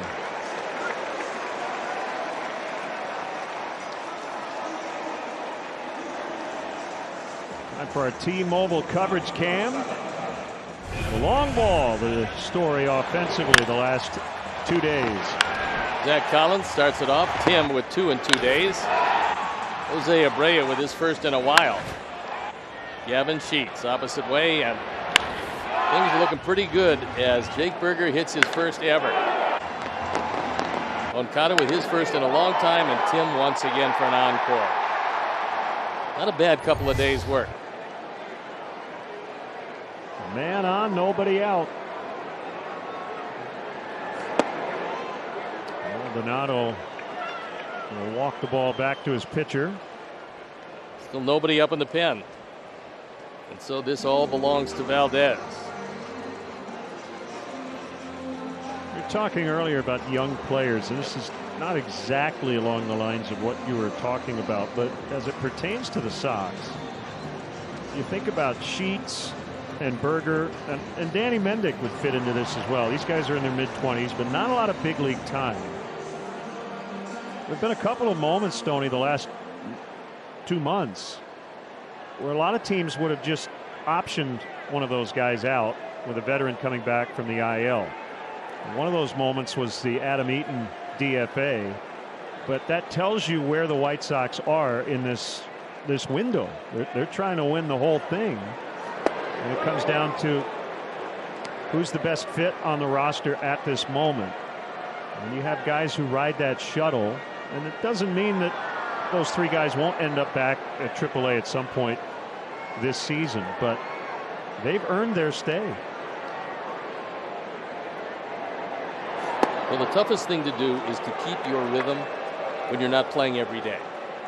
And if you're going to be a role player in the major leagues, you have to learn how to sit for 4 days, be put into the lineup, maybe sit for another week before you come back into the lineup. Chuck Tanner, a great manager, former White Sox manager, he managed me in '73 and later went on to glory with a couple of other teams. Charged by Toro. And he only thought about first. Mendick at second with 1 out. Chuck Tanner used to say, and he wouldn't go up to the starters because the starters are out there every day. The fact that you believe they're good players is evident. He would go to the role players. He would go to the pensmen. And he would say, look, I know you're not getting as much work as you'd like, but I need you to stay ready because it will always roll around to you. And when I call on you after 3 or 4 or 5 days or a week, you have to be ready to go to give me the best effort. And to do that, you have to stay in shape. So work hard. Don't worry, you'll get some time. But I need you every day to get yourself ready to play if I need you on that day. And it made the extra players feel pretty good about themselves. And Tony's done a really good job of getting everybody starts. Well, he realizes you just can't sit on the bench too long before you start to rust away. He wants to make sure he's got a 26-man roster and they all get some playing time. In a weird way, the extra double headers kind of make it a little easier for a manager these days, right? Go, you know what? Yep. Both catchers are going to get a start today. Take some time. Sometimes you put a catcher as your DH to get him the swings.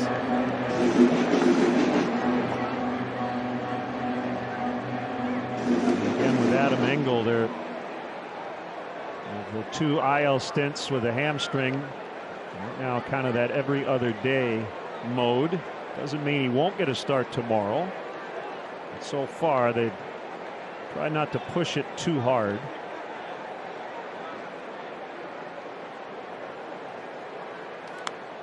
And the other part, too, look, you don't know if you're 5 games out, if Tony changes some of his lineup decisions. But when you do have an 8-game lead, it does give you a tiny peace of mind that we're going to give a guy a day off now because we might need him later. Well, that's one of the things the Sox front office was hoping for, was a substantial enough lead to buy some time before the trade deadline. Bounced up the middle and into center. And it is 4-0. You asked for an extra run, and Adam Engel provides it. Well, look, one of the least publicized injuries that the Sox had to absorb this year was the loss of Adam Engel, because he does a lot of damage against left-handers. He's getting better against the right-handers, but you love him in the lineup because he plays flawless defense wherever you put him. Him being hurt a couple of different times this year took a whole lot away from the team, and it's just one of those injuries that the Sox have had to absorb.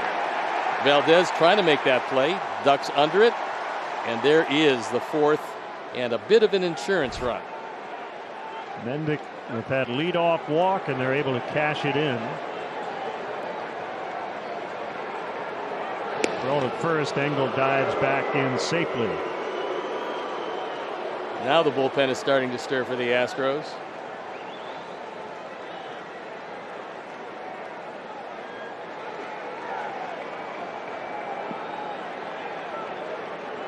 (7-1) Houston Friday, 10-1 White Sox last night, and they lead 4-0 today. There is the pen. Ryan Stanek.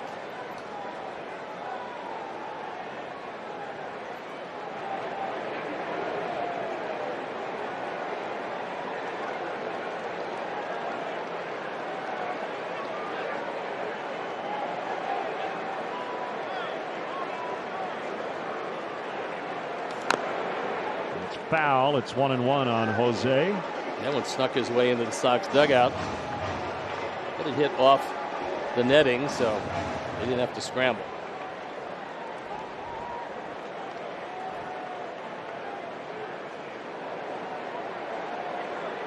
Like that shot with the big crowd in the background behind first base. 34,148. ballpark today.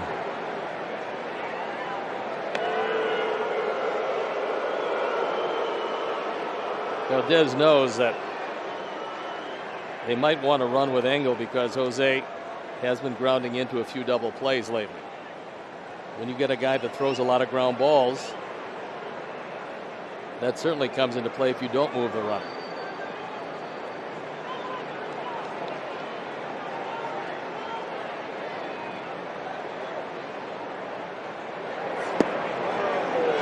Sinker is in. That's the pitch he's trying to get Jose to swing at, and hit a bouncer to Correa. 2-1.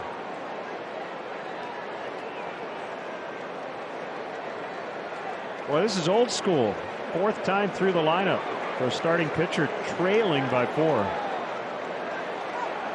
he's thrown 14 ground balls and he hasn't been in that much trouble. No big innings. Singletons in 4 different innings. Yeah, I think his manager, Dusty Baker, will be fairly effusive about his work. But again, he's been overshadowed by Carlos Rodon, who's on 7 innings, 1 hit allowed, 10 strikeouts. The Astros do go home and they play the Cleveland Indians for 3 with an off day. Then the Rangers, the Mariners, and the Giants to round out the month of July. So they have some time off to be able to get that bullpen back and healthy. Going into action today, the Astros 9-1 against the Sox and the Indians combined. Well, we certainly have to hope that they find Cleveland pitching to their liking.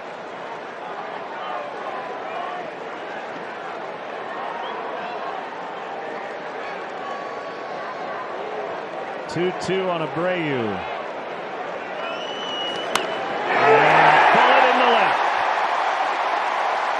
Engel to third. Abreu to second with a double.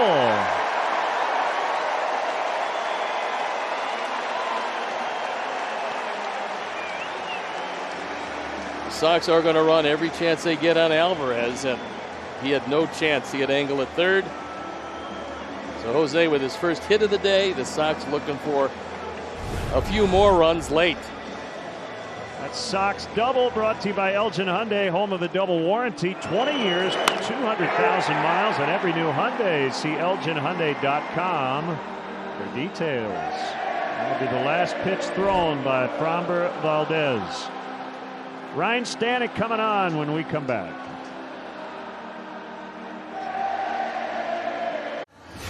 Time now for a Lakeside Bank call to the pen. Lakeside Bank, it's about time, and Ryan Stanek, our first-round draft pick of the Rays of Tampa. That was in 2013, so he's normally got very good stuff. 41st time this year. You look at hits per innings pitched, they're really good. Left-handers, right-handers, neither hit him very well. A lot of strikeouts, but way too many walks. 23 and 38 in the third, and if he has one problem, it is command. Because with those other numbers, you don't get a 4-point ERA. And the infield now forced to come in. And Altuve was actually drifting back, I think, before they motioned from the dugout. Look, everybody else is in. Why don't you join the party? Against Andrew Vaughn. Already 4-0. Strike one.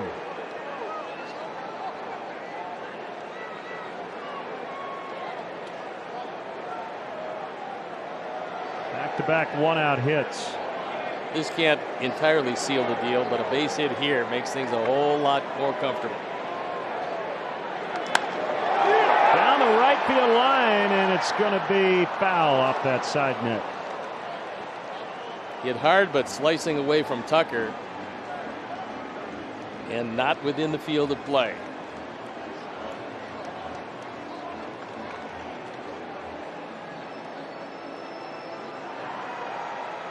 For now, Valdez charged with 4 runs and 6 1/3. Could be up to 6 with these 2 runners in scoring position.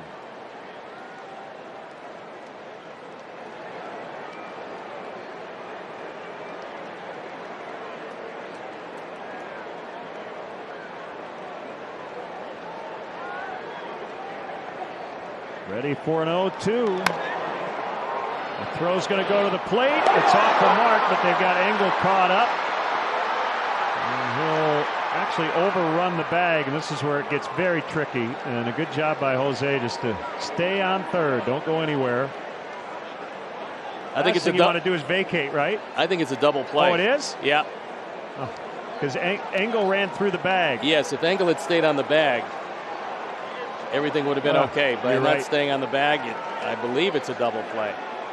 But maybe not. We'll see. Tony La Russa is coming out. He wants to talk with Scott Berry. I guess it depends on who was tagged first. We saw this earlier this year, I believe, and you might be right.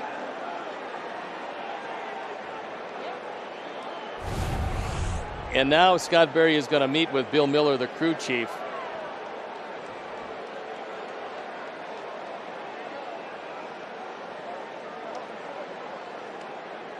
So Tony over there to talk things over with Joe McEwing and the base runners. Well, Maldonado does it right. When you're not exactly familiar with who you should tag first, tag them both. Let the umpires sort it out.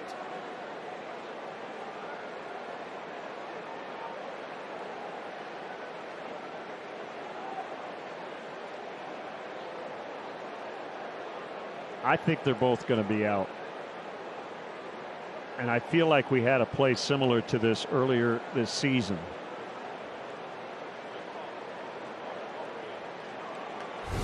Sometimes what happens is both guys stand on the bag, and then the back runner who's tagged walks to the dugout when he's safe. Yeah, but I think Engel coming off the bag correct probably makes it a double play, but we'll see what the umpires decide.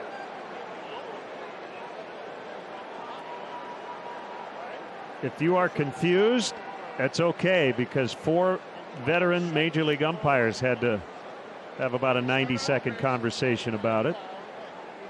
And considering they're going over to Tony first would lead me to believe it's inning over. I think what happens is, the reason I thought it was a double play was that the base belongs to Engel.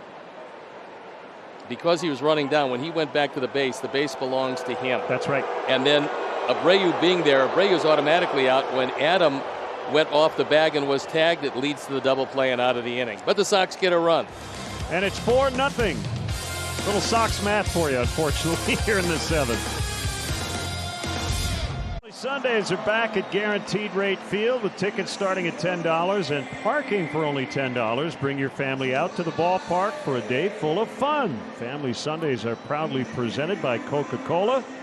Grab an ice-cold Coca-Cola and enjoy the game. Visit whitesox.com/Sundays to purchase your tickets today. Get a new pitcher in the ball game. It is Michael Kopech. On to the 19th time. He's been in the right place a lot. He's 3-0. He's got 3 holds. His ERA of 1.5. 51 strikeouts in 35 1/3. Only 12 walks. His control has been spotless. Left-handers haven't done much with him. Right-handers have fared a touch better, but not a whole lot better at 188. One last look at this final play. So as you said, third base is Engel's bag if they're both on the bag. Right. But Maldonado tags Abreu first. He tags Abreu first, which is what he should do. He was thinking about tagging Engel, but that would have mean Abreu would be safe at third. So he tags Abreu first, then he tags Engel, hence the double play. Yeah, so Engel was off the bag, and therefore he's out. Yeah, if they both stay on the bag, Jose is going to be out. The inning will continue with runners at first and third, and now 2 outs. Instead, it's on to the 8th. That was a great look by our production crew as you saw Maldonado think about okay, do I tag him or not? Yes, and then he got it right. 1-1 on Correa, who's 0 for his last 22. A little flare. And Hamilton's got it. A little indecision, but he recovered in time. Well, Billy Hamilton has makeup speed, and if he can get close, he's going to take that dive and make the play. Mendick gives way. He can't get it. Billy comes on and makes the catch, and that's a big first out in the inning. It continues the struggles of Correa, who has struggled mightily in this last stretch. Michael Kopech, very happy with that. Nice job. 1 out.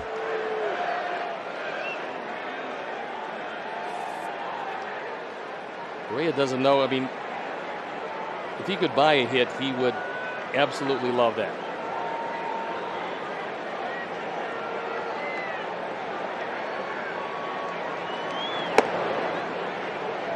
Curve is high on Tucker. Tucker, one of the few guys that Carlos did not strike out. It's a 2 fly balls. Couldn't strike out Brantley, but he kept him in the infield through 3 at-bats, and that's a good trick.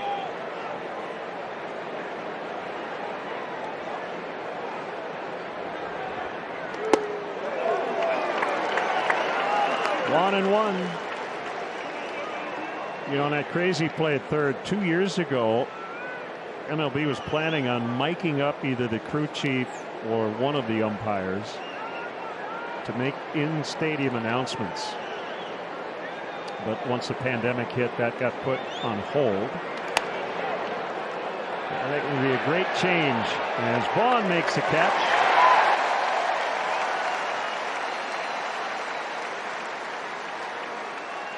Some people, I think, they're like, well, why don't they just do it? Well, you know, NFL officials, they're trained in how to make these announcements, and yeah, you kind of have to go through a process where the umpires know exactly how to process the information and then very quickly tell the fans what the call was. I think we'll eventually get to that, because I think it will clear up for the fans exactly what's going on, why it's going on, and it seems like it'll take a while to get used to it. Then it'll be a relatively easy fix. Strike one on Straw.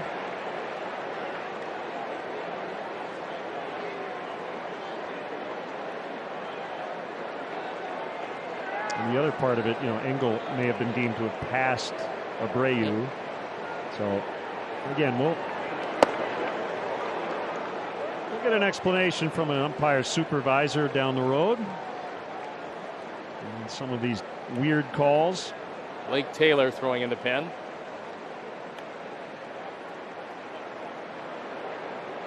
Kopech in relief of Rodon.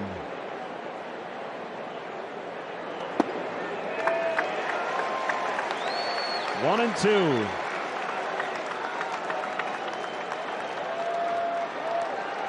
If you like stuff, this has been your day. Rodon and Kopech. Wow. Yeah, I think the last couple of days the Astros have probably seen as much White Sox pitching as they want to see for a while.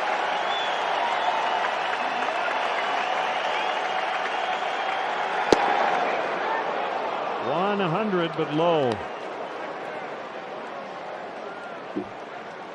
By the way, it is much easier to hit 100 low than it is up high. Good point. Up high, it's almost unhittable. Down low, you might be able to get the bat on it.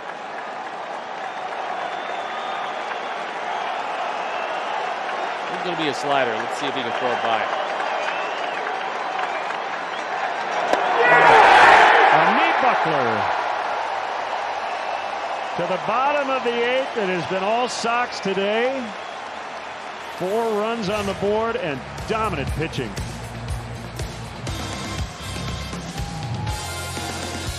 Changer presented by First Midwest Bank. And if you miss a ball in the stands, you're opening yourself up to ridicule, and people are saying, what happened to you? You got hands like feet. They're saying all those things. And then if you catch one, you become the hero of the section. Everybody's your friend. They want to take you to dinner. It's just ecstatic. There's jubilation if you catch the ball. So be a good fielding fan, and you're in good shape as Blake Taylor comes out for the 23rd time. ERA a touch over 4. 21 strikeouts in 19 2/3. Too many walks at 11, but Dusty just wants to get through the inning and turn it over to his offense. And it looks like it's not going to be Michael Kopech. He's going to pitch 1 inning. Yeah, Liam Hendricks is up in the bullpen for what would not be a save spot. 1-0 on Moncada. Usually when you get your closer up, and especially getting him up in a non-save situation, Tony figures he needs an inning. Shallow right center. Tough play. Altuve makes a running grab. That's not easy. No, that was a really good play by Altuve. Because he knows neither Strawn or Tucker could get to it. He is the last line of defense, and he's able to make the over-the-shoulder catch.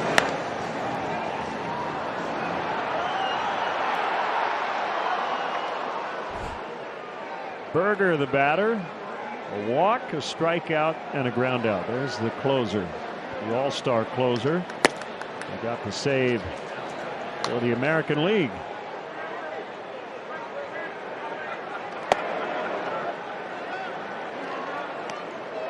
The 8th inning brought to you by the Illinois Lottery.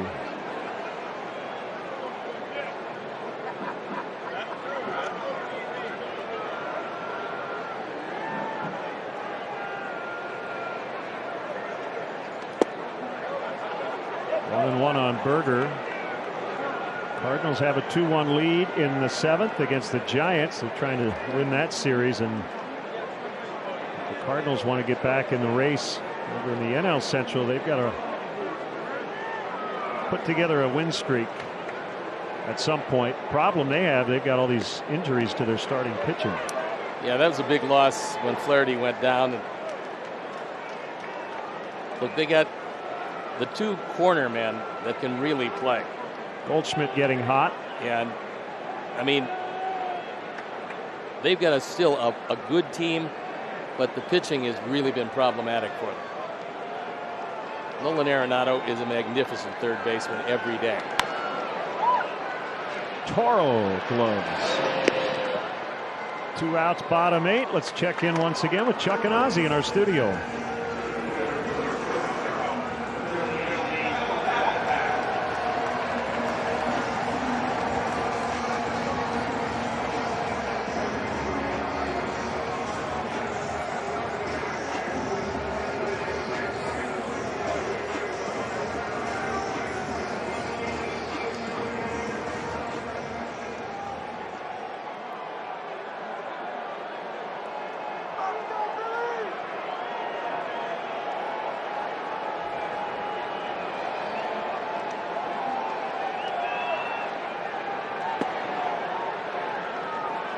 No way it's 38. No, I think it's closer to 48. 1-0 on Billy Hamilton.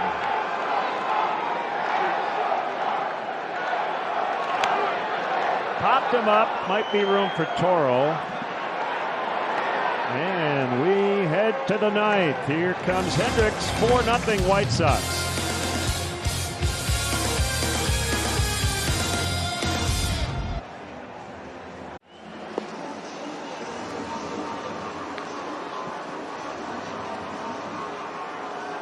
Here's your White Sox Volkswagen upcoming schedule. You've got 4 games in 3 days against the Twins, including a makeup doubleheader tomorrow, off day Thursday, and then a 7-game trip to Milwaukee and Kansas City before a big series here against second place Cleveland starting July 30th. And you're probably going to see some real special arms with the Brewers. Ooh. Liam Hendricks coming out for the 41st time, non-save situation. He's just trying to get an inning of work before hopefully maybe a couple of saves tomorrow. You never really know, but you do know one thing.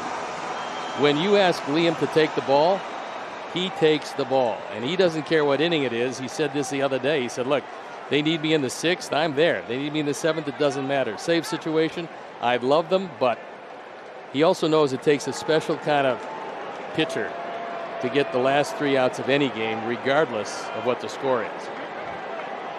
Leads the American League in games finished with 35.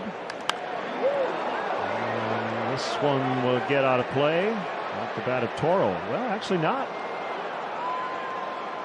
He came back, but no chance to make a play. Hey, Sox fans, a new episode of Sox Degrees drops tomorrow. This week's episode featuring Roger Bennett. No topic is off limits. Subscribe and follow on Apple and Spotify. Great chat with Roger Bennett, big White Sox fan.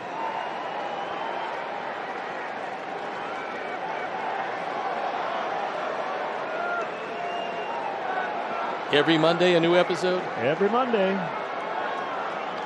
You guys got, what, 10-year contract? Hopefully. Ooh, that one shook up Sebi a bit. Scott Berry, the home plate ump, will give him a chance to regain his senses. Castro in the on-deck circle. He's going to come up and pinch hit for Maldonado.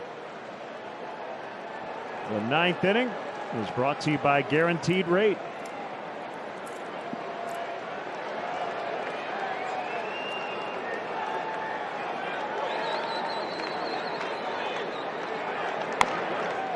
Past Hendricks looked like he let it go on purpose, and Mendick makes the play. And that's why it's important for pitchers to know where their fielders are. Because if you don't know where your fielders are, you're going to probably get in the way of that one, maybe deflect it. And Liam is saying, I got alligator arms. He knew that Danny Mendick was close enough. He figures, why not? Don't put a glove out there. This is going to be an easy play. And Danny's able to make it for the first out.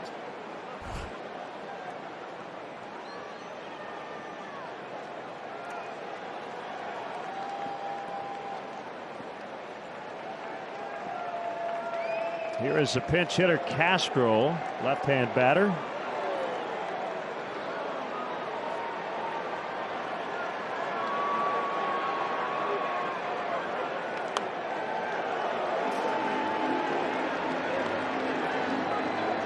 Join us for Elvis Night, Friday, July 30th, as the Sox take on the Indians at 7:10. Be sure to stay for the post-game fireworks show presented by Beggar's Pizza. For tickets, visit whitesox.com/promos. Thank you very much. It's always a good night at the ballpark.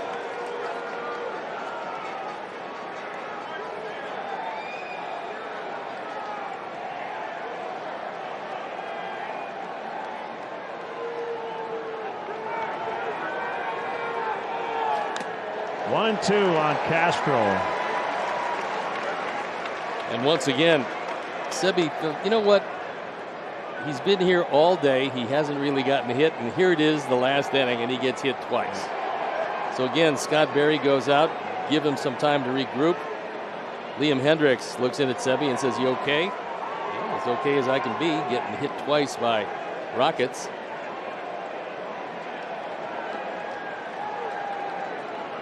You have to be close to impervious to pain to put on that gear and go behind the plate. Unbelievable. Okay, endure. We continue on.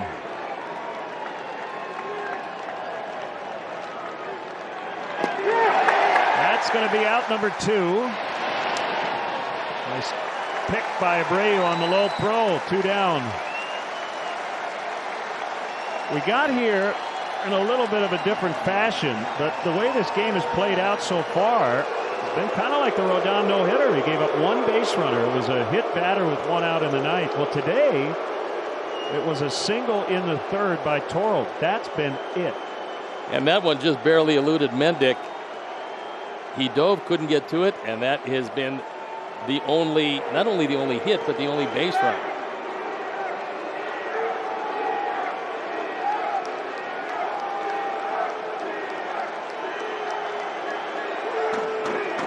Astros bats have been completely stymied the last 2 games.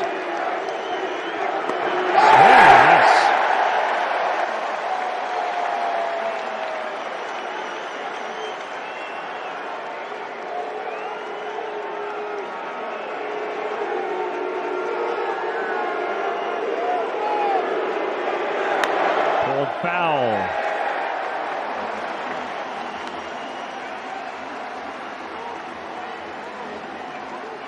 2 strikes, the count on Altuve. This will be a nice series win. We're one of the better teams in the league. If Liam wants, he's got that slider queued up.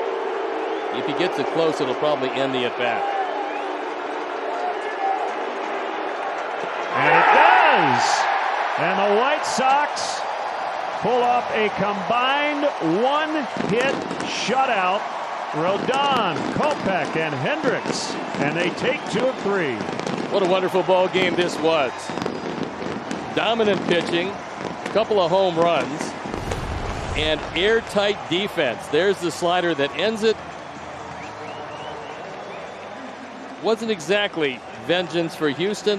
It was 2 of 3, and for a lot of folks who said that, well, are you concerned the Sox can't beat the good teams? Make no mistake, this is a very good Astro team. Nice job, Stoney. It was a winning broadcast today, I would say. And congrats. Nice to see you, and I'll see you for an extended period in a couple weeks. Yeah, can't wait. Jason will be back tomorrow. Thanks to Mark Brady, Dave Turner, Chris Kampka, Joe Grove, and for Stoney, Len now. Let's throw it to our studio.